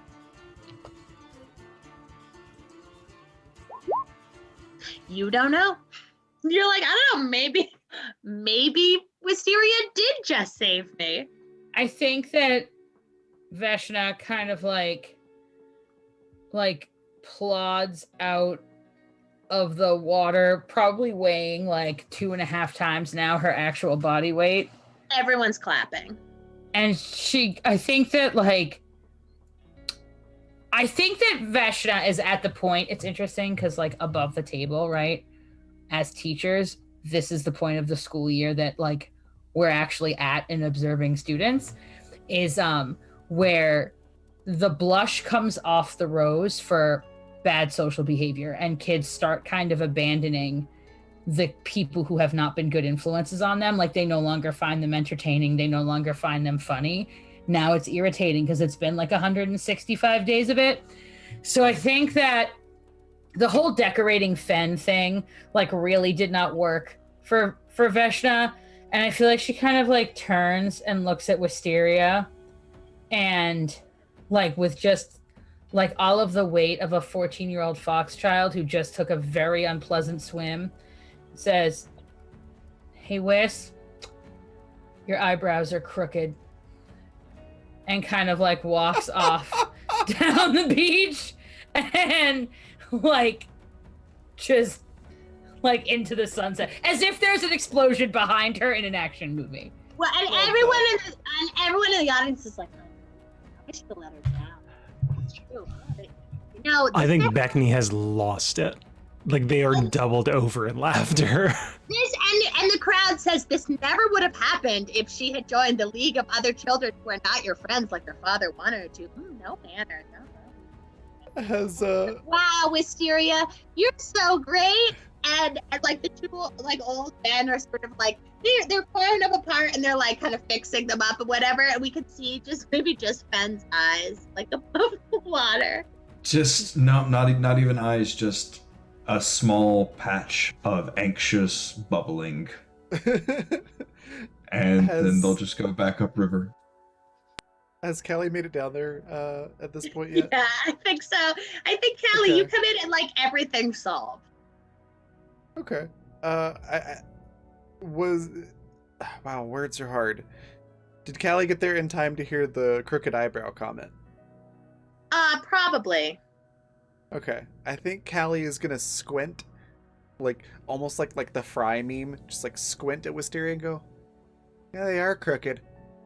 And whereas Veshta had intended it, maliciously, Callie is just making an honest observation. And But with it just- seriousness, yes, it's part of my rakish charm. And then they like make their eyebrows really crooked on purpose, which I am not capable of doing, so you'll have to imagine. No, I get it. Callie just squints again and goes, "You're not a rake?" And then looks like just ignores Wisteria at that point. Goes back to the two old guys and just goes, "I hope you've learned a valuable lesson about not throwing children into the river today." And then I think all the people are like, not a rake! And we're gonna freeze frame. And that's where we'll take a break. Love that. All right, we will be back in 15 minutes. So go hydrate, grab snacks, stretch your legs, all that good stuff. We'll be back here in 15 minutes, and we'll find out what new shenanigans we get into. We'll be right back.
we are back. How's old Wisteria feeling? I'm wondering. Wisteria? Great. Always. So we've moved forward in time a little bit. When we last left our group, there was sort of a freeze frame of Callie saying something ridiculous and everyone finding it delightful. And now we're a few out, it's probably early afternoon, and everyone's home and dealing with their respective families.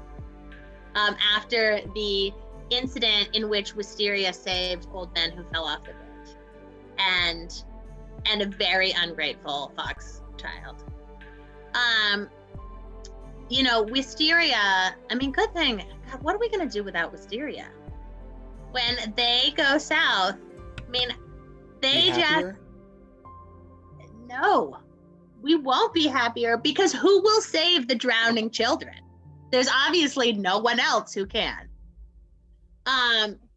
So we are going to start, I think, with Pyron and Beckney, who are now sitting in the official meeting chambers of the mayor on chairs that are a little too big still. So Pyron, they're a little too big. Beckney, they're way too big. And they're sort of, you've got the dangling feet situation where you're trying to be serious, but your feet keep dangling. And the mayor is giving you a lecture about citizenship. And I think one of the quirks of the mayor is that you call him mayor, even though he is in fact your parent. But he doesn't go for the whole like dad thing. So I think the camera kind of, goes in and we see the mayor who is wearing his indoor Crocs. The ones that have like the fluffy inside insert, and is pacing in front of you. And is saying, it is my expectation that when I am gone on business for the town, you will be good role models to the other children of your age group. When I see that you are at a beach where people are drowning and you are not saving them, I wonder for the future of this town. What will we do when Wisteria goes south if you are not there to fill that void?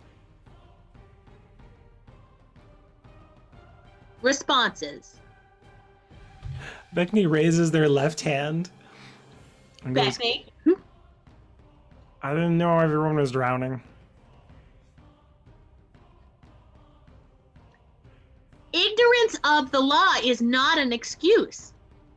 Beckney, you must be ready to save drowning people. See, the thing is, by the time that we got there, the majority of the drowning people were out, and we were really focused on whether there was still going to be a fight, which would have obviously been, looks over at Beck, bad. The fight would have been bad. And the mayor temples his little pangolin fingers and says, help me understand why there was a fight at the bridge between Duncan and Larkin. I think Larkin was mad because Duncan was burning books, or was it the other way around, Pyron?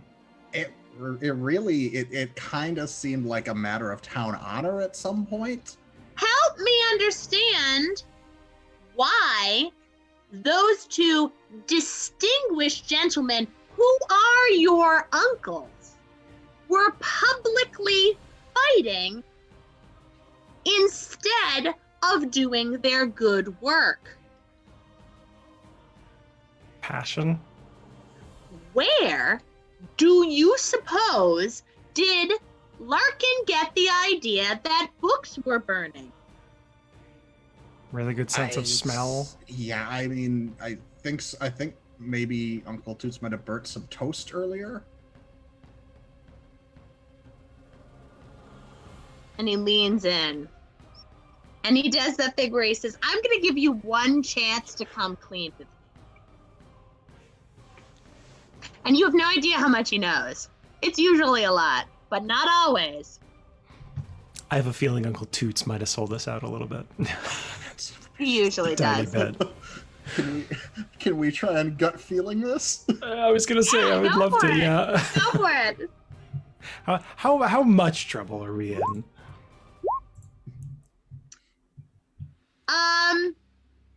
19 for me. So, 11 here. Byron, you can't tell. Beckney, I think you know that the mayor has a really soft spot in his heart for you. In his way.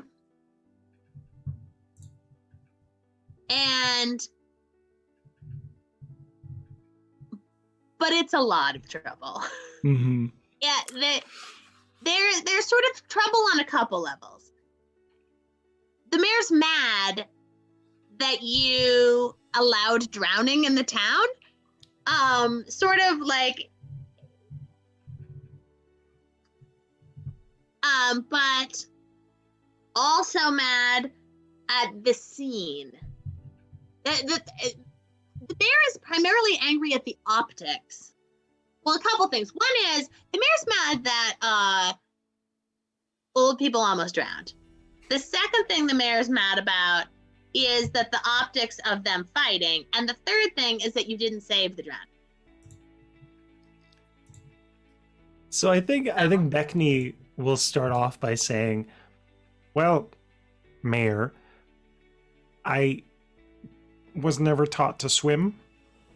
So I think me getting in might have resulted in more drowning people, if you think about it.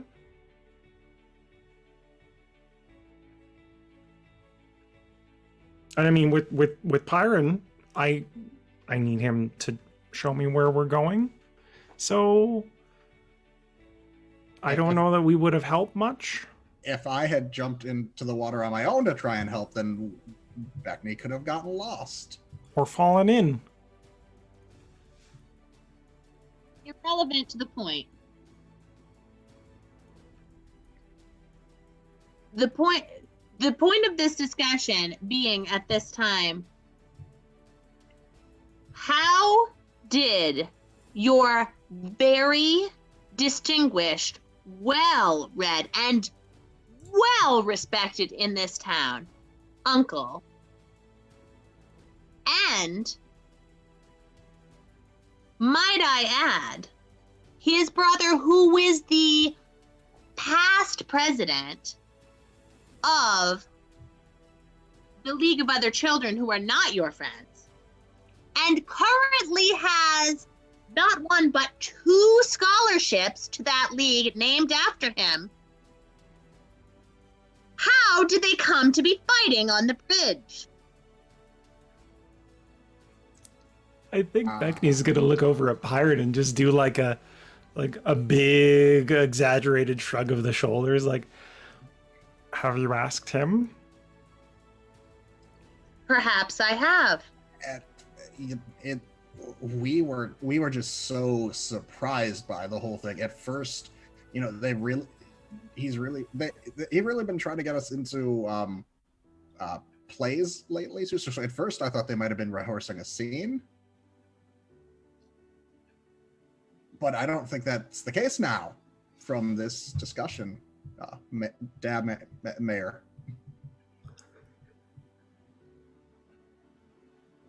I mean, he does that thing where he does not talk.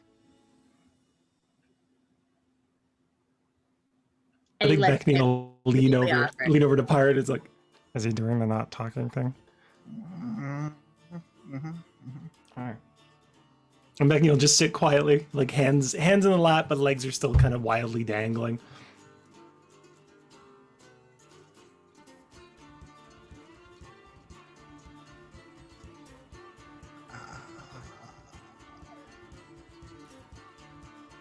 it seems that you have too much spare time on your hands.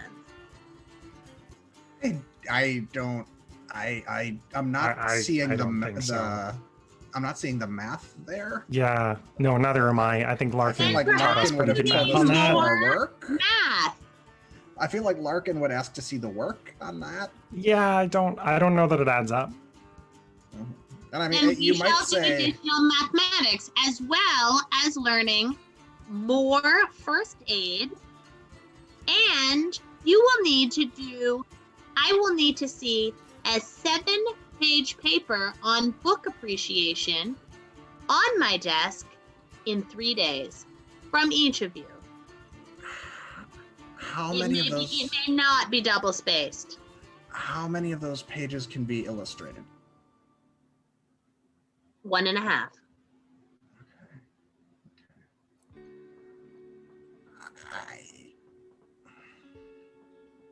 Can we push for 2?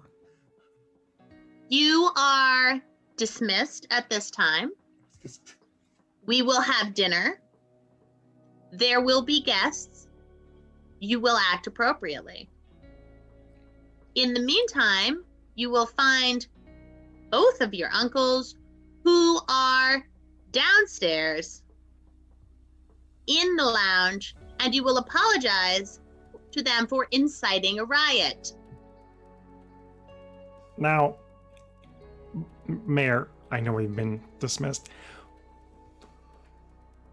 Where's the evidence that we incited a riot? Beckney, you have been dismissed. If Okay.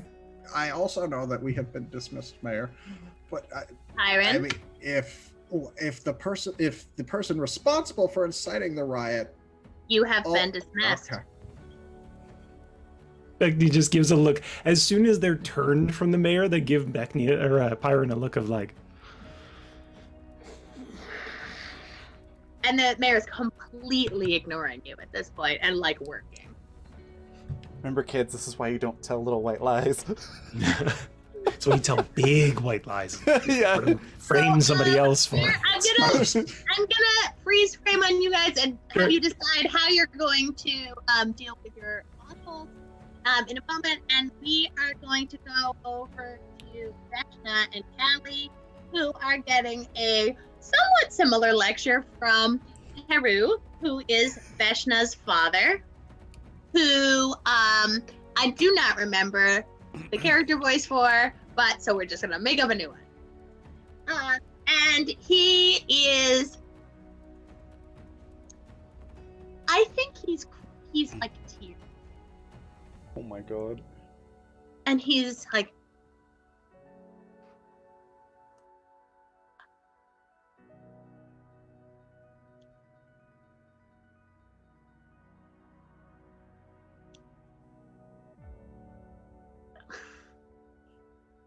I raised you better than this.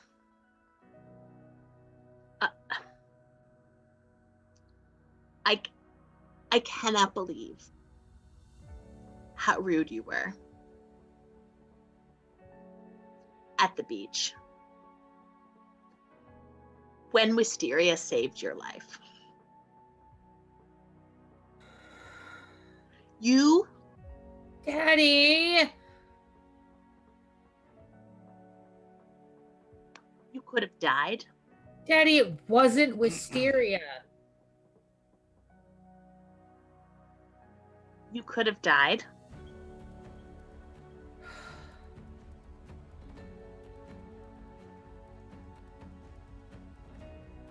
I've already lost your mother. I don't need you taking these kinds of chances and then being so rude in front of the entire town. Ungrateful. Wait. We What's owe the guy's name Wisteria again? your life. Peru. Wait, Mr. Pru, how is Veshna rude? Like, her eyebrows really were crooked. Did you learn nothing in the class in the sitting appropriately and also thanking people class There was a that I had class. you do? Daddy, Kelly, this doesn't concern Wisteria, me. Daddy, Wisteria doesn't do anything that doesn't make Wisteria look good. Okay? Like Yeah. Wisteria wouldn't have saved me out of that river if it had been a quarter of an inch deep and I had a hangnail. If Wisteria saved you to look good, then that's the kind of look we need. The reality is, you almost died. And I don't care why Wisteria saved you. You will not be rude to Wisteria. You will go apologize to Wisteria. You will go apologize to Wisteria, and you will invite them to come to the inn, and then you will serve them dinner. Mr. One other small thing. Shouldn't we be mad at the two fully grown adults who headbutted her off the bridge? They are pillars of the community and very, Soggy pillars. very good patrons of this establishment. But yes, I will be taking away their VIP cards. They will no longer be having discounts for Taco Tuesday. I think at this point, Veshna is like uncharacteristically quiet. And I think her father would know that this is not like I'm giving in or acquiescing quiet. I think that he probably knows her well enough to know that this is like perhaps a boundary has been crossed that is like more than just like I'm a petulant teenager. And so Veshna, I know you feel hard done by, but I'm gonna promise you, this hurts me more than it hurts you. Classic parent line. This hurts me more than it hurts you. Now I want you to take yourself over to the bridge and apologize to Wisteria for not being appropriate when they saved your life, and I don't want to hear anything else about it. You'll understand when you're older. I'm gonna break them all out tonight. I hope not. Callie, there is a lot of dishware to be cleaned.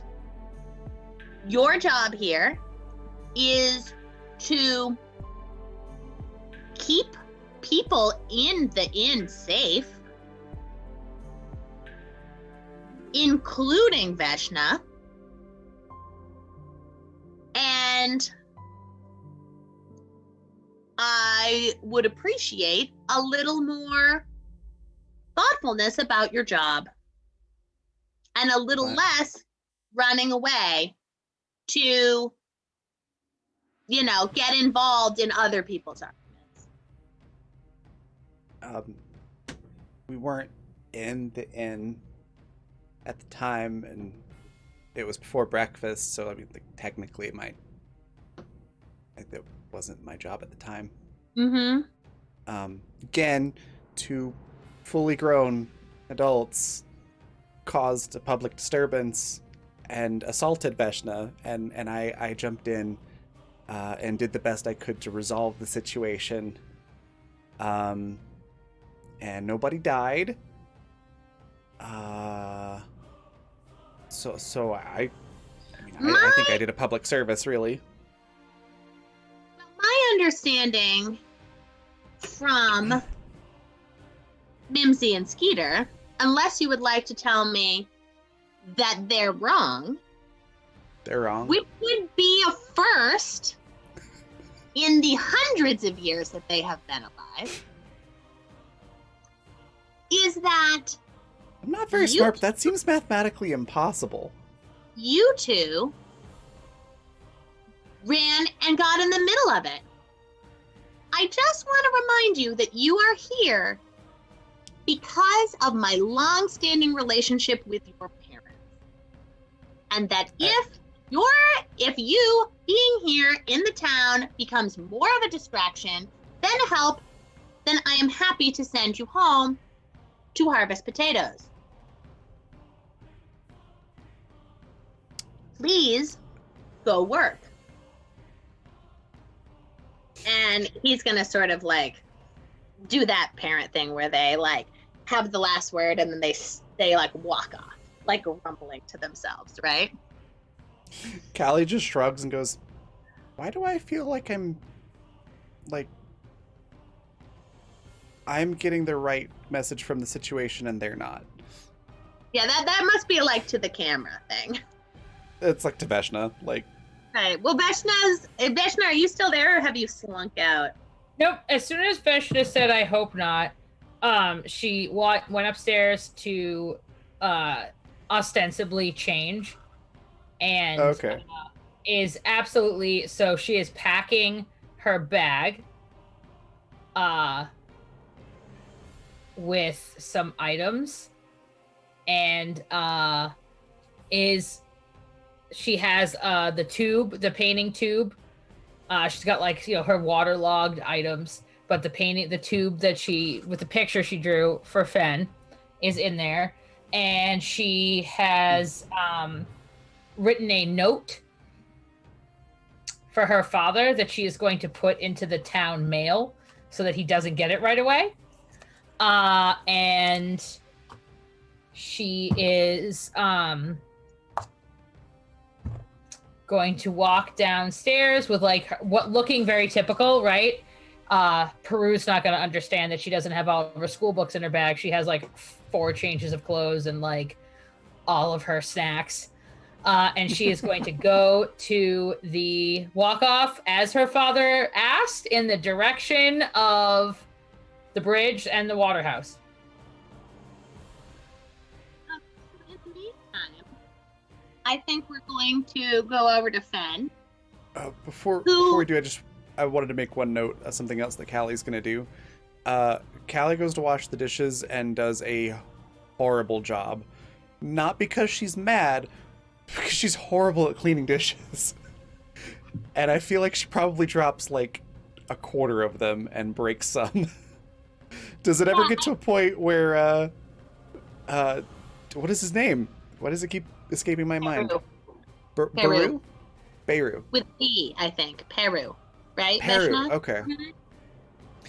Does it get to a point where Peru would come in and be like, you know what? No, you just go do something else. No, I think Peru has sort of stepped off in the direction of somewhere to go get some supplies. Okay. You know, in the way that parents sometimes like make their point and then go do something important. Then there will be a stack of half-washed dishes and a stack of dish pieces neatly stacked on the counter when he comes back. Right. Yeah, I mean, I think that one of the things Veshna does in the morning is probably help wash dishes. So that's part of why there aren't dishes done, because between you guys being out really early and then Peru finding out that his daughter almost drowned and embarrassed the family in front of the whole town, that just hasn't happened yet. And I do think, just to be fair to Peru, I do think that a lot of times when you really are worried about someone too, and then it turns out they're fine, but they were just stupid, right? I think that's kind of where he's at. So. Yeah, I think for Veshna, it's more that like, I think what stung is that it was a lot of someone who had nothing to do with anything telling her what had happened. Right. And he has had this harrowing experience and he never thought to like ask anything. And I think she's just kind of like, no, like I'm not doing that. Because while he may not have raised her to be frilly and sit nicely and whatever, he also didn't raise her to give in to people who were trying to pressure her to do something that she didn't think was right. Totally. And I completely get that. And I think from his point of view, you guys snuck out early, got in the middle of a fight that was none of your business, almost died, and then got saved by the local celebrity who you were then rude to. In front of the entire town, and now are mostly dead, and we still haven't done the dishes. Almost died. And then he would be alone. So I think this is definitely one of those, what we have here is feel good situations, which are so delightful in adolescence. So we're gonna move over to Fen, and Fen is also getting a lecture from Wisteria, who's like, Fen, I need you to stop trying to upstage me. What? How? What are you? I don't know what you're talking about. Why can't I do one thing for my audience without you ruining it? I don't know what you mean. I was here all day until you came in. Do I look stupid, Fen? You told me that I wasn't supposed to answer that the last time you asked. That's right. We don't look very much alike, and you look stupid. I could see you. I could see you there. I don't understand how you can just let people drown down the river and upstage me.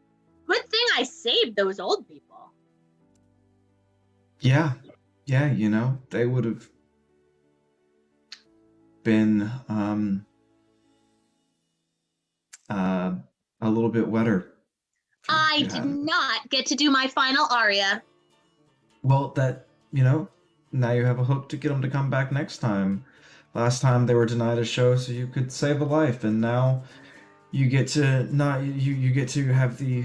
Don't talk to me like I'm stupid, Fen. Of course I already did that. Yeah. Ever since Euglena and Cress and Lotus went upriver for the blossoming, you've just felt like you can do whatever you want. But you belong here, and you need to do the things to keep this busy. I'm leaving soon. I can't do everything. I can't entertain the whole town and save all the drowning people and keep everyone sorted out so that you can just dick around. Yeah, you're right. I'll start doing more. You're 100% right. I know. Okay, I'm gonna... So stop messing around with those stupid fish and stay where you're supposed to be. Please don't say that so loud. I don't The want the fish are elders to really hear. stupid! Like your face! Okay. I just need you to stop messing everything up. Yeah.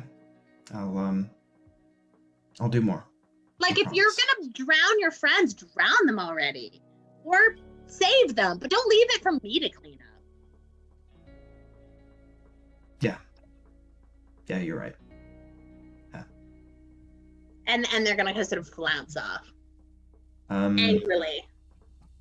I think that Finn will kind of go back to the place that, like, his area within the residence. Like, his room is his room, but he's got, just because of human conventions, and, like, not human, but because of, like, land folks conventions, he has his own little space, his little tank area. And so I think he's gonna go back, they're gonna go back down there, and they're going to like find this like little leather drawstring. And right now they're underwater, so they're just kind of it's just currents moving differently for a spot. And you see kind of the drawstring open and that scratched stone kind of hanging around. And I think the bag starts to sink and the stone stays there for a second, and then just as quick as a pike would be in the water, like just a quick little burst of bubbles and stuff as Finn darts out down the river. Like up the river? Going Towards towards his room. Towards his room. Okay. Yeah. I love that. So, Beckney and Pyron, you are facing the old men. Do they look? Tired. And half drowned. I mean, they're all cleaned up now.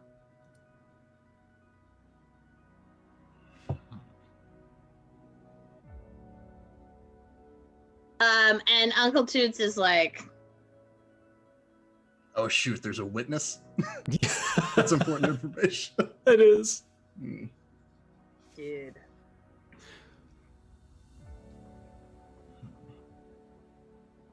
dude. I could totally hear him yelling at you. He's so pissed.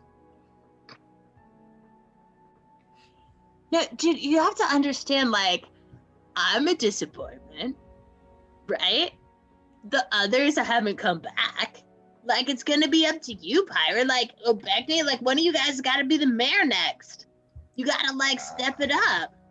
Like, I mean, like, look at me right now in my face and be like, yeah, Uncle Toots, you could be a great mayor, right? That's, like, funny. Like, I'm the dude who just, like, I'm just the dude who, like, you know, hangs out with the books in case somebody shows up. Like, I'm happy with that life. And, like, you gotta do something with yourselves. And you gotta, like, step up, man. You can't just let people, like, you can't make our old uncles, like, fight each other. One of these times they're gonna, like, hurt each other, like, die or something. Right? And you gotta, like, I don't know, people are drowning. You gotta, like, save them. I think Beckney looks over, like, kind of just looks in the general direction of Uncle Toots and says, why are we responsible for old people fighting each other? Because, like, you're the children of the mayor, man. And they're, like, your old uncles. And, like, you're responsible for them because you made them fight each other. You, like, told them... I didn't make them do anything. They were, like, you told, like, you and your, like, little friends told them, like, a lie, man.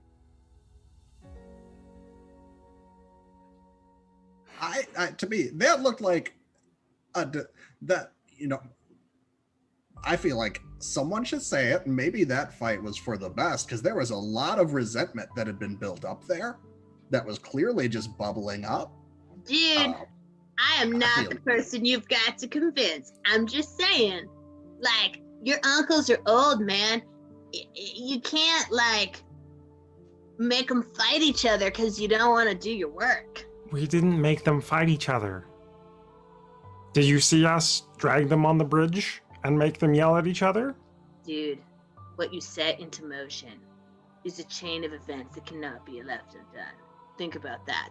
That's as deep as I'm getting today. Good luck. Like, you fix it, dude. But, like, I'm just saying, this is why I'm not the mayor. It's too much for, like, there's too many ins and outs for me, man. I'm just going back. I got some alphabetizing. I think as soon as Uncle Toots leaves, Beckney leans over to Pyron and just really quietly says, what makes them think we'll be any better as mayors? Okay, there's no way I'm ever going to be the mayor. I think Uncle Toots would be an okay mayor. I think he'd be fine. Yeah. So I feel like you guys also really like Uncle Toots in the way that, like, teenagers always like their, like, not entirely adults in their family, right? Mm-hmm. The ones that are always giving them candy and stuff when other people do rules. It's almost like he treats us like we're, you know, real people. Right. Well, and also his definition of success is not also that quite as thing. But yeah, I mean, you guys, you're headed to the university. later, whether you like it or not. Like, you are being prepped to be the mayor's next. One of it's got to take on one of you. Hmm. So, Hmm. hope springs eternal, but that's just All how I'm it saying is. is- in the house. All I'm saying is, you keep calling a potato broccoli, doesn't make a broccoli. No, I got you. I'm not sure the mayor's quite there yet. I think that's just Beckney's reasoning for it. Is like, Right. you can call it whatever you want, but Well, and especially you, Pyron, as the like actual child, like mhm. flesh child. I'm the of backup. it. Right. I think you are the only actual child that has occurred from this mayor, and so the pressure's on. But for right now, you have to deal with 2 old men. Are they We're saying not- anything? Are they looking at us? What's Are they they're glaring at reading. each other, maybe? They're fine now. okay? They're fine now. They've saved the day from the book burning of your miscreant, accomplice. So, yeah, they're reading. Did they Actually, notice I us come in? Like, I think Larkin's reading, and I think Duncan's knitting. okay, Actually. okay. Because Duncan's better at knitting. So much better at knitting. Yeah, did they notice us come in? Did they like look up to Yeah, acknowledge us? I Okay. think they do. They notice you come in. Do we have a plan yet? I mean, no, but we could just wait it out. Yeah, I feel like we're at the stage of things where even if we threw Veshna and people under the bus, we'd still have to write that essay. Yeah, and I don't So I don't know if think it's worth it. I think Veshna's already been thrown under stuff enough. I don't think. Oh, yeah. Oh Yeah. yeah. Yeah. It was Yeah, just but it was yeah, just a yeah. hypothetical. You just run it through options. Mm, mm.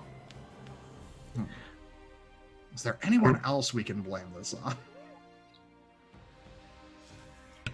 Beckney, you could Nobody kind of has just blamed like. this. Good. Oh, sorry. I love that nobody has blamed this on Callie, who's actually the one who started it all.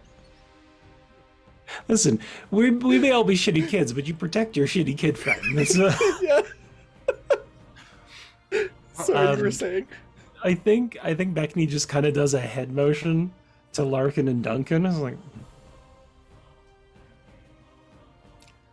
We didn't start the fire.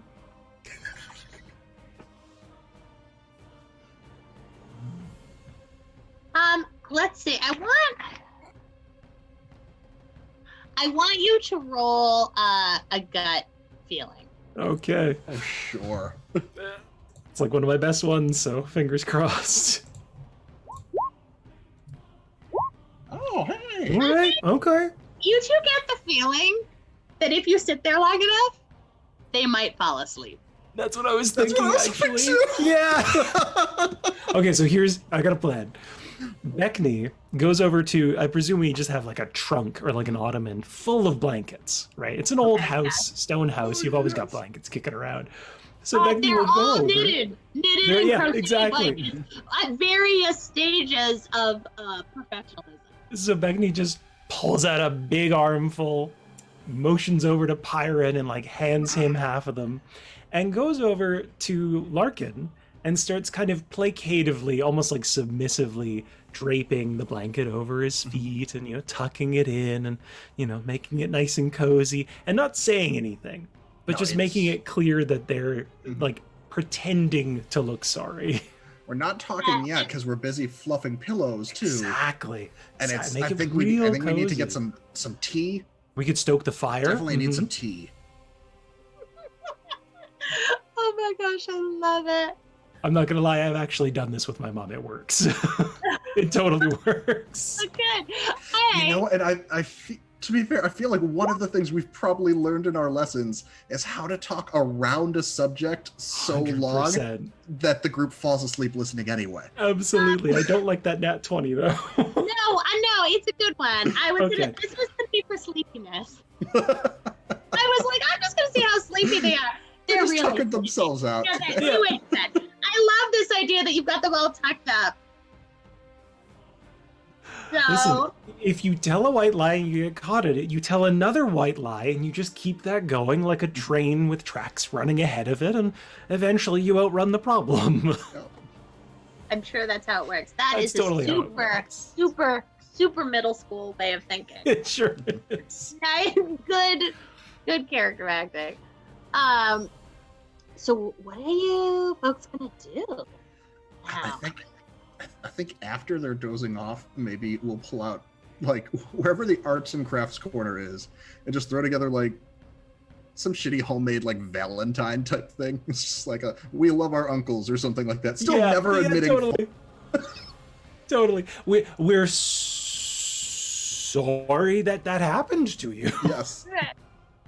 We're sad to Yeah. hear that you're fighting. Sorry we're for your glad. accidental bath. We're glad that you're better. Yeah. Yeah, it's definitely the latter half of the apology where it's like, I'm just glad you're okay. We're so sorry for your actions. Yeah. If you felt upset by anything I said, Yes. I'm sorry that you felt that way. Yep. Is the non-apology The most apology. roundabout way we could apologize. Absolutely.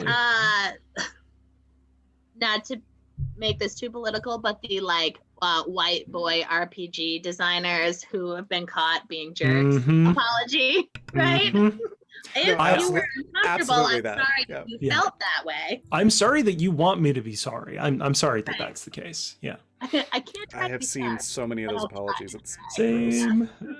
It's like it comes out of a template. I'm sorry that you felt I was being inappropriate when I auditioned you at a work event and then put my hands on you without your consent. Yeah, I'm sorry that you felt bad about that. Yes. Yeah. Really, I that really must be wish awful. you had let me get I away wish with you that had a because bigger then I sense would have of got what I humor. wanted. Yeah. Ooh, we're getting real heavy tonight. I think Anyway, Beckney yeah. would be sewing one because they actually did learn sewing from Duncan some. So Oh yeah. Okay, it's one of those cards that you like poke holes in and then Yes. you string the yarn through. yes, Oh my Good. god, yeah. And maybe put a few pony beads on there. yep. I have And you've several of drawn those like little built in waves my on the painting. bottom. We're definitely drawing the river. Yeah, totally. Dude, and there's like maybe them falling into the river but smile. Yeah, Instead of fighting, doing a high five. Right. You're welcome for helping you solve your We're- problem. right. We're so glad you're getting along again. You're Yeah, welcome. I'm so glad you two made up.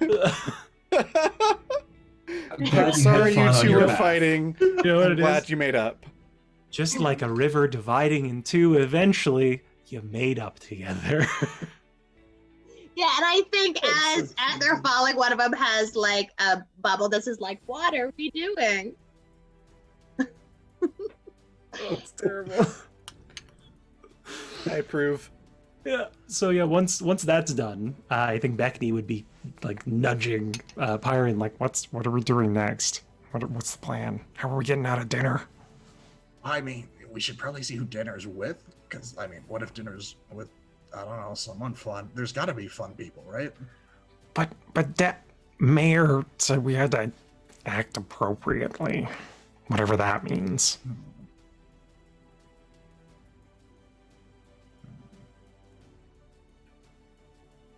We prepare go bags so that we're ready to go if we need to ditch dinner. Okay. Then we spy. Then we spy. Where are we spying? I haven't thought that far ahead. Okay. I just wanted to make sure that I was also on the same page of not knowing. Okay. Yeah, and I think before dinner, Beckney will head up with Pyron and we'll make some go bags so ready. Maybe some of the cheese and bread that we didn't eat on the way. Are you guys going out the window? Not yet, but that's probably the first egress is what I'm thinking. Limbering up. Yeah, just really getting the nimbleness ready. So, Kathy, did you, when Veshna left, did you notice? Or like, where are you, now that you've broken all the dishes, where are you headed? Probably to go talk to Veshna. Okay. Um, So, and so the you dishes headed took over her to like Brit- whatever the normal amount of time it would have taken her to do that many dishes, like correctly, it was like a quarter of that time is how much she spent doing it. Okay. So I think that you probably come upon Veshna probably talking to like Vega. And who's like, I'm glad you're not dead, Victoria. Thanks, Bartholomew. That's So not my nice. name. My name's Baga. Mm-hmm. Vicky, you are so funny. Oh. You don't even look wet anymore. That was kind of awesome. You like right into the water. Yeah.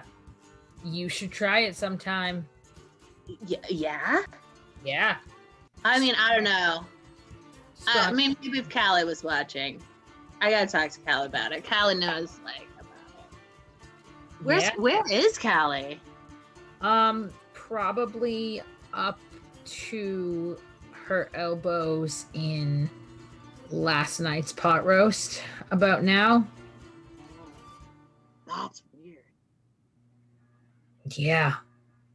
That's a big pot roast. Like, if you can put it all the way up to your elbows. I know, right? What are you making it out of? That's a heck of a roast there. That's a big animal, man. I don't think that animal's Bart. over a day's. Yeah. Oh. Hey, wait, is that her? Callie! Hey, Callie! I got your friend Veronica here. Yeah, me and Barry here are just having a great time. Kathy. Callie will walk up and be like, "Who are you two talking about? Where are all these people that you're talking about?" I think for a moment, like, Veshna just sort of looks painfully sad and then sighs and just sort of continues on down the bridge, like heading to the waterhouse. And I think Baga's like, oh, I don't know. I guess I gotta go get ready in case they need to cross. And he like runs off. Callie will just run up next to Veshna and be like, "Hey, so I think all of the adults in the town have lost their minds. Are you okay?" And I think Veshna's like just kind of like gonna turn and look at Callie. And like you could see sort of like the appreciation on her face for her friend. Like, right, like her friend, you know, just the genuine. She's like, "No, Callie, I don't know if I am right now, but I'm on my way to do something about it. Okay. You want to need come? some? Yeah, I was gonna say, do you need some help? More than likely." And she's gonna All sort right. of like, keep tromping down the bridge, like toward the waterhouse. Cool. Yeah, Callie's just following along. Probably, if she knew Veshna was like headed out into the town, she probably would have grabbed her staff. So she's just twirling that around while she's walking. And just kind of looks down at Veshna and says, "Yeah, you think if I punched them real hard, it would make them think straight again? Like not like in the face, like maybe just, like bonk them on the head. Would that help? Is that how brains work?" No, I think actually in a lot of ways that's the exact opposite of how they work, but I appreciate your dogged determination in making the whole punch till it's better thing a thing. You know, Callie, I know my dad a long time, and I think sometimes he he's lived here his whole life, and I think he's let a lot of what happens here just like live in his head. And sometimes he forgets that, like, I'm not Wisteria, and I'm not a kid who's going to embroider, and I'm not going to be the best pie baker in the pie contest. And that maybe him not being cool with that has to start being a little bit more his problem than it is mine. And I think she's just gonna kind of keep going on down the thing. Yeah, and I think. Callie's just Oh, go ahead. Callie's just nodding and listening, and still, playing with the staff, twirling it around and whatnot as she listens. She's like, "Oh yeah, you're not any of those things. You're actually cool. So why would your dad want you to be any of those things? Like, those aren't you." I don't know, but somewhere out there in this world, we've been kept here our whole lives and told that this is all there is. And yesterday we learned that it's not. So maybe there's some other things out there that we can learn too. And maybe Makes we sense can to bring me. it back. Maybe my dad can learn something. But I can tell you right now, Callie, is that I would rather jump back in that river 1,000 times before I invite stupid Wisteria with their stupid eyebrows into my house and sit there and feed them whatever it is. I mean, they don't even eat. Like, my dad doesn't even know that. He's so worked up about stupid eyebrow Wisteria and doesn't even realize that we don't cook water people food. And I think as you're having this rant, I think that you are entering the house and sort of walking down to the water part. And so I think, Fen, you are sort of hearing, even if you can't hear exactly what they're saying because they're above water, you can hear that Vashna and Callie are here. Kind of the. Yeah. So what do you do?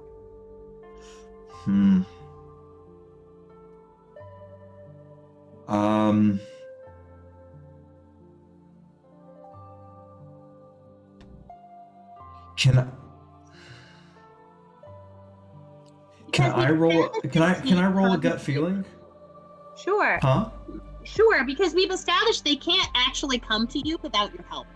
Yeah, but that they can't get past the Right. second area. Yeah. Right. But So yeah, go ahead, roll a gut feeling. Because I bet Fen is feeling a little conflicted. yeah, oh yeah, no, Finn is. Oh wow, just. You don't know. Oh man, everything You is have hot advantage. garbage. Oh, you do have an do- advantage. I did get an advantage dropped on me. I can. Just wanted to remind Are you. you okay? I can see a way that this could be some very interesting drama. So I'm not going to use the advantage. I'm going to take that 7, and I'm going to say that, that Finn probably is just assuming that Vashna is going to come here to, ask why, why Finn wasn't there, or if Finn was there, why didn't Finn do something, or why didn't,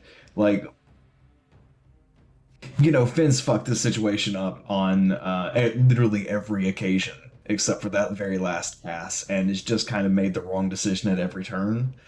And so is just, I like to hang out with him, but if I have the lights in my house are off and they're knocking on the front door already, Finn's cool just to be like, well, the fuck, they can't see me.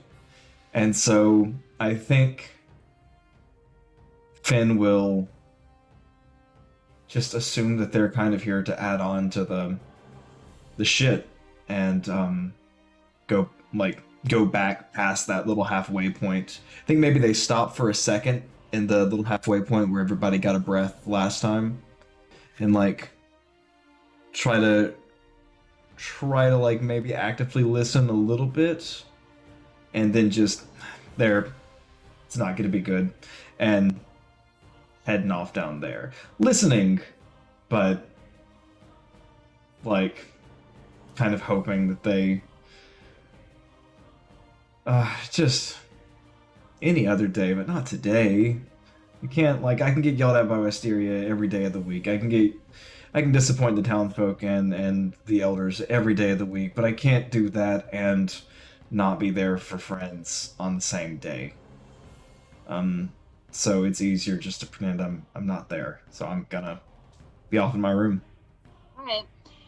In the meantime, Callie and Veshna are trying to figure out like how to find you, but I think they're also still talking about Wisteria because you sort of interrupted them mid-conversation.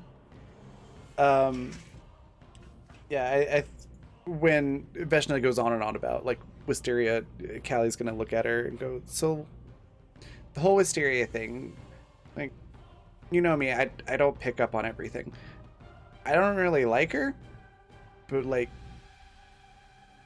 what did she do? Callie, you know, remember when like the first summer you came up, right? And like we followed Wisteria around, right? Wisteria has been Wisteria got, you know, Wisteria got an A+ in the Steps to Respect curriculum. Wisteria does this. Oh, I'm sorry. Did you know, bring democracy to Standing Rock? And did you free the impoverished Karothans of old? Oh, Wisteria did that last week. It's all fine. Wisteria. Callie, what has Wisteria actually done? They can sing. Cool. Yeah. They're nice looking. Fine. Yes. You know what?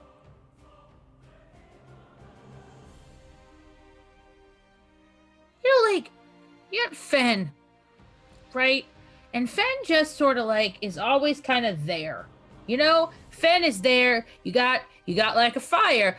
Oh, Fen, there's little bubbles, and then there's no more fire, and doesn't need to make a big production out of it. Doesn't need a concert series, and doesn't need, you know, a merch tent. Just kind of does stuff. You know, and I don't care what my daddy says.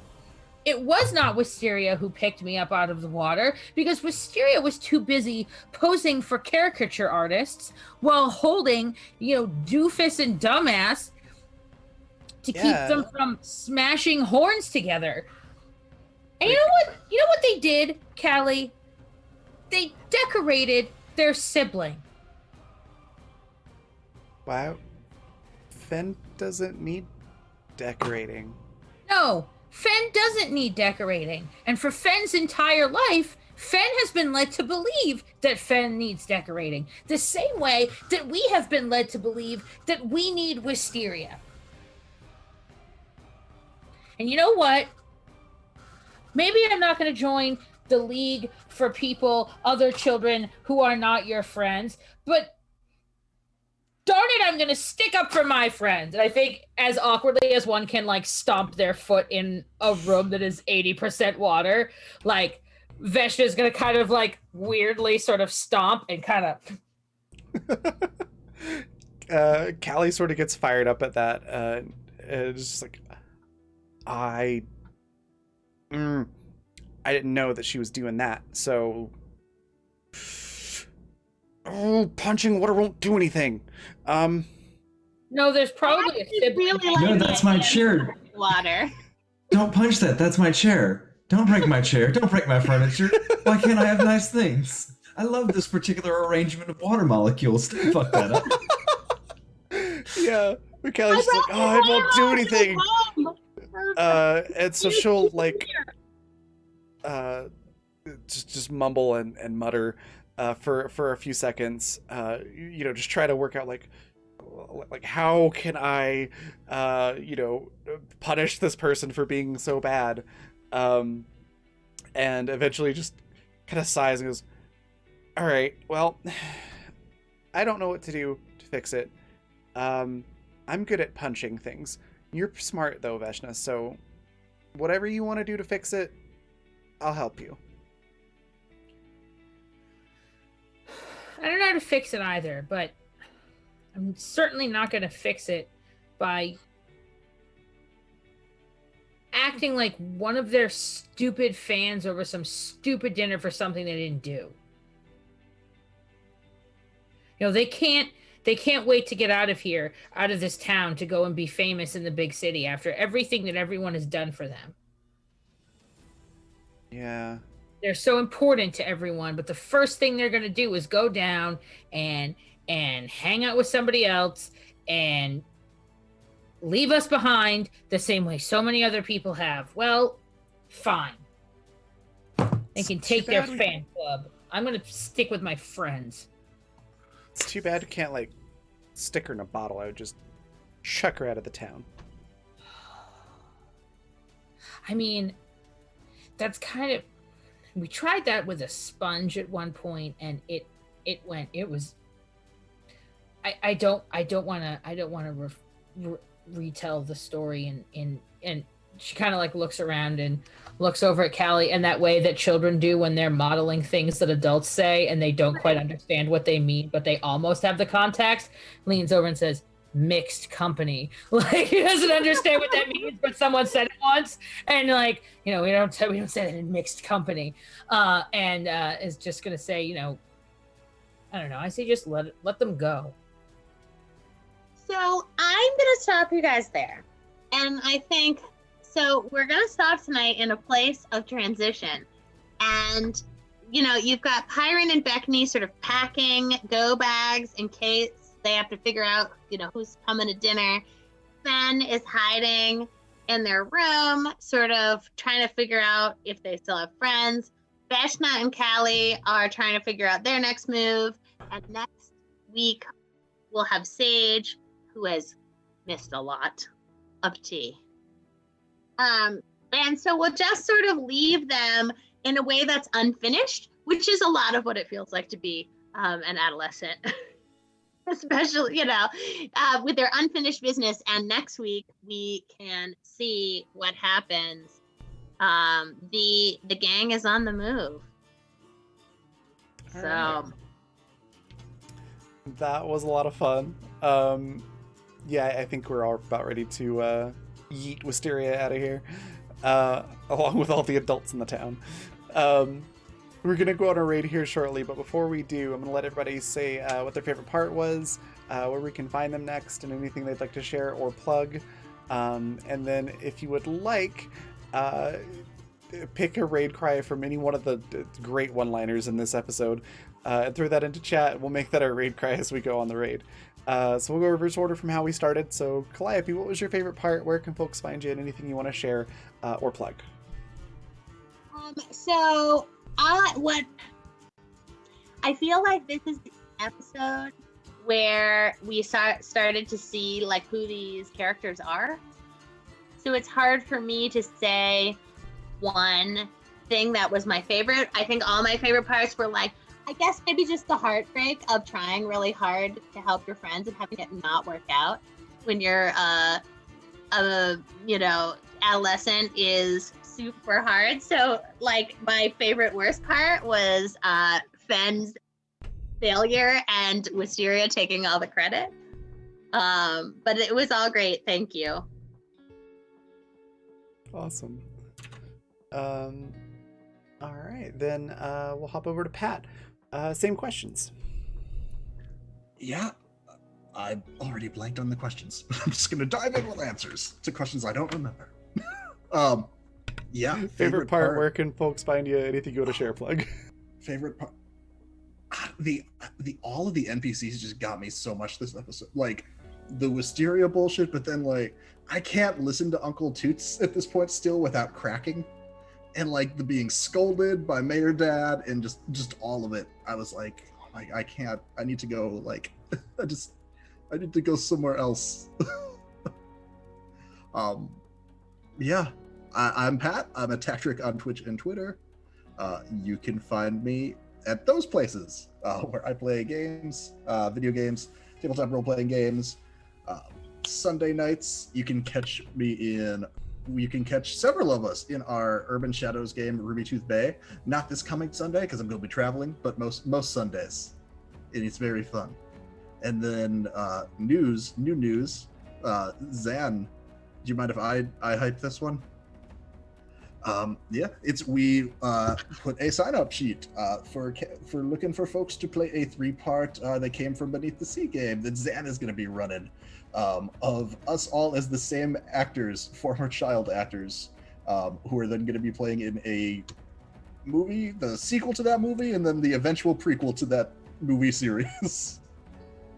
And I'll get a link because it's out there, and it's going to be a lot of fun. So sign up and play with us. Awesome. Next, Jay, same questions. I think I'm with Pat on this. It was really hard not to get, and I did a few times get really kind of roiled up with every emotion that was going on. Not even just like the Beckney and Pyron bit was actually not that bad comparatively, because I think we got off really light, even though we were kind of sort of the instigators of it. It felt not as emotionally impactful as the other ones. Still felt like really impactful, but the other ones really got me because I've been in those positions where no matter what you say, they are going to tell you what happened, what is going to happen, and you just have to live with it.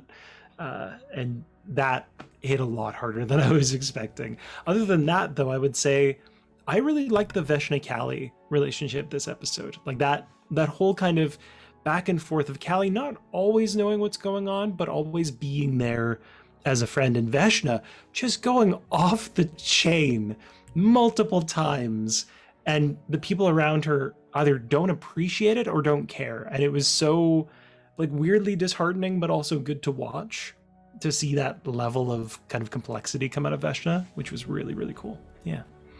Other than that, you can catch me this coming Saturday for Animus Absentus at 6 Mountain Time. And other than that, at some point here, I may be running an off-stream campaign for Afterburner, so I may be posting on my Twitter about that at some point. Who knows when? I'm so excited for all of that. Oh, awesome.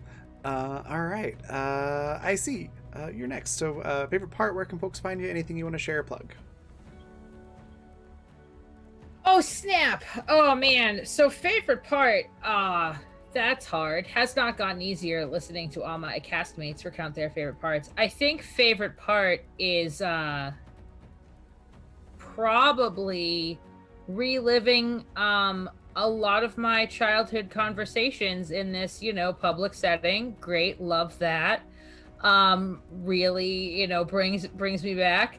I definitely think that sort of as a telescope view, right, to get on the balcony here, I think my favorite thing is thinking about the emotions of adolescence. And like, as someone who spends a lot of time with adolescents, there's like, we often ascribe to adolescence like a lack of emotional maturity, but quite often it's an age group that could just cut right through the bullshit narratives that adults sell themselves. And I think that that's really fun from like a role-playing perspective, but it's also like a fun thought experiment. So I've enjoyed all of that. Like, the idea of like living in the shadow of a parent, living in the shadow of a sibling, like adults not being fallible, which is something that kids realize in that adolescent age. So I think that stuff has been really sort of fruitful for me, definitely, in the sort of big picture space. I know I'm out of turn. I know I'm out of turn, but can I add to what you're saying for a second? Yeah. Yeah, and I think part of what I'm trying to do with these NPCs is this is what it feels like to be an adolescent. Right? And so even if that's not exactly what the parent is saying, or maybe it is, this is what it feels like to be an adolescent. It feels like they don't listen to you. And from a plot point of view, we also like need a reason to do stuff, right? But I also really like the idea that both Veshna and Peru's reality can both be right. Or they can exist within the same thing, because the way they weigh, or even the mayor, like the way the adults weigh the different pieces. I mean, the only one who's a complete dirtbag is Wisteria, clearly. But, I like that idea too of the parents, like as an adult, the way that I weigh things and put import into things is different than the way that it was when I was. Yeah. And I think that's a really interesting, for me, that's part of the interesting piece of this. And we're also living the internal lives of children with adults who are not party to that, right? And who have not yet gotten to the point where they accept that their children actually do have internal lives. So that is interesting from a narrative perspective. So where you can catch me on Saturday, the 29th at 9 p.m. Eastern Standard Time, I'm on Polished Cryptids channel for the finale of our End Times campaign. That will be very exciting. Sundays, I'm usually on Urban Shadows, but as Pat said, we are taking a break. And I am anywhere else that anybody forgot to lock the windows. So yeah, there you go. Coming to a not Wednesday night campaign near you. Maybe. Who knows? I don't know. But yeah, that's me. Awesome. Zan, same questions. Yeah, I'm Zan. I'm a professional GM and content creator for 5e World of Darkness, powered by the Apocalypse, and a whole bunch of other really great games out there. You can find all the stuff that I'm doing over on my Twitch, where I try to keep an updated schedule, at least of where I am on other people's channel.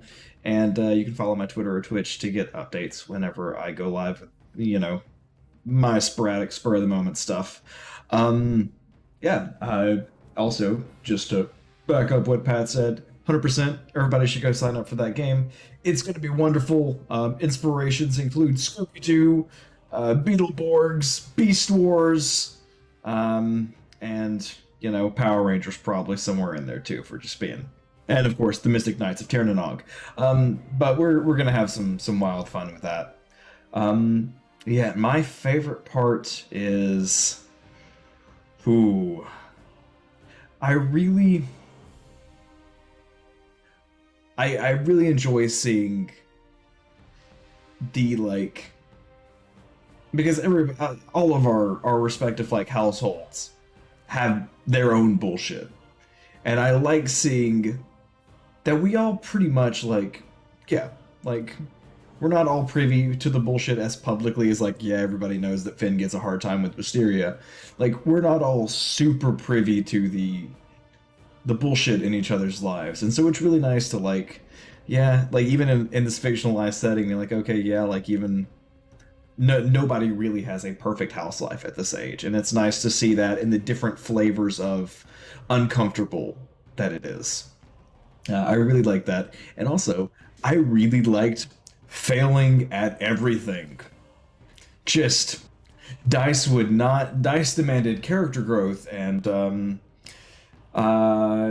so maybe that magic isn't so fucking hot after all if I still can't do shit inside here. But, that's neither here nor there. That's, just always so much fun. This is what a delightful night every time. Awesome. And that just leaves me, hard to pick a specific favorite part. There's a lot of really good stuff in the episode. I was definitely on the same page with a lot of the players of just being like, ooh, this is bringing up uncomfortable memories and emotions, and I'm angry now.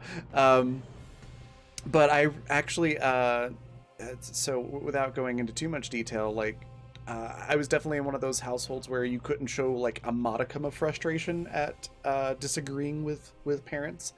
So to be able to play Callie and be like, you're an idiot, essentially, without saying you're an idiot, felt pretty good. Being like, there's two grown-ass adults out there that started all this, and you're yelling at me? Hmm? You know? It was nice to be able to express that, you know, as an adult playing a character now, that I'm not actually in that situation, like I was when I was a kid. So that was pretty cool. And then, yeah, I loved all the character growth with everybody. Everybody figuring out, like, just sort of connecting better and figuring out kind of more of, like, what's going on. I'm very excited to see us all. I get the feeling that we're all probably going to end up running away from home, and I'm excited to see that. And I'm especially excited for Callie for that, because like she's already planning on like getting the heck out of Dodge, you know, within the next couple of years already. So I think she'll be very on board with that plan, as long as all of the player characters are coming along, because those are all her friends. So yeah, it was a really, really good episode. And then where you can find me next is tomorrow at 6 p.m. Mountain Time. I'll be playing Niklaus again. I think we're coming up pretty much on the end of Exodus. Probably within the next couple of episodes, we'll have that story wrapped up. And we're kind of fighting a Cain, which is like a weird genetic experiment type drug.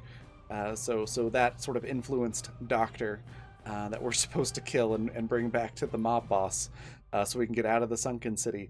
It's a very morally gray campaign, but it's going to be a lot of fun to see how we get through that. And hopefully we'll get the key card that we need to get the heck out of the sunken city, so we can get away from all the wild stuff going on. But yeah, that's going to be tomorrow. And then Thursday we'll have Elite Babe Escar. I'll be GMing that at the same time slot, 6 p.m. Mountain Time. And that's also getting really interesting with a lot of new story and characters being revealed and things like that. Sort of starting to see how all the bad guy little pieces that we've seen are starting to fit together, and we're getting a bigger picture of what's going on. So you'll want to check that out too. And of course, we've got more shows the rest of the week as well. But that's where you can find me next. And then other things to share or plug as just sponsors. Actually, before I say sponsors, I will also add that yes, you should go sign up for the It Came From Beneath the Sea game, because not only is it a really fun game, Zan does an incredible job of running it. And I really wish I had two of me so that I could sign up to play in it, because I really enjoyed the last time I got the chance to do it. Unfortunately, it doesn't fit with my schedule right now, or I would be right there signing up for it. So go do that. Now, sponsors. Fundamental RPG, it's a system we used for this game. We also use it for Welcome to Madison on Friday nights, Animus Absentis on Saturday nights. We used it for Water last season, and it's the system that we're going to be using for Blackfeather Paranormal Investigations, which will be the show that takes over after Exodus. So as you can see, there's a lot of different genres that you can run on the system, and it's pretty simple to pick up and use. So highly recommend grabbing a copy. You can do so at Amazon for the physical book. It looks like this. There's a lot of cool art in it too. Or you can pick up the PDF version if you would like, if you prefer to have a digital copy. That is at coffee.com/raven/shop. Like it says at the bottom of the screen, just add /shop to the end, and it's on sale until the end of the month. Also at that website, you can find Intrepid, which is adventuring gear for real life. It's items with a tabletop or adventure theme, and that spans over apparel, drinkware, accessories like mouse pads, and lots of cool stuff like that. Yeah, go check that out. And then finally, Die Hard Dice. It's really, really good polymer and metal dice, and a whole bunch of other dice accessories that they have as well. They sent me this really, really pretty prismatic rainbow set. It looks cool on the camera, but in person it looks even better, because you can really see how the light shows all the different colors of the rainbow in each die. Highly recommend picking up a set. You can do so at dieharddice.com, and then if you use the code BlackFeatherMay, capital B, capital M, all one word, you can get 10% off your order, and that code's good until the end of the month. So go pick up some dice and accessories, because they're really, really good quality, and the people at the company are amazing too. And then finally, if you want to catch up on this show or any others that we've had on the channel, you can do so at the Fantasy Network at watch.thefantasy.network. Just go to Stream Library, look for Blackfeather Guild, and that's where you can find all of our past shows and content. And I think that's everything. So we've got our raid cry, which is, I was just checking if we're on the same page of not knowing.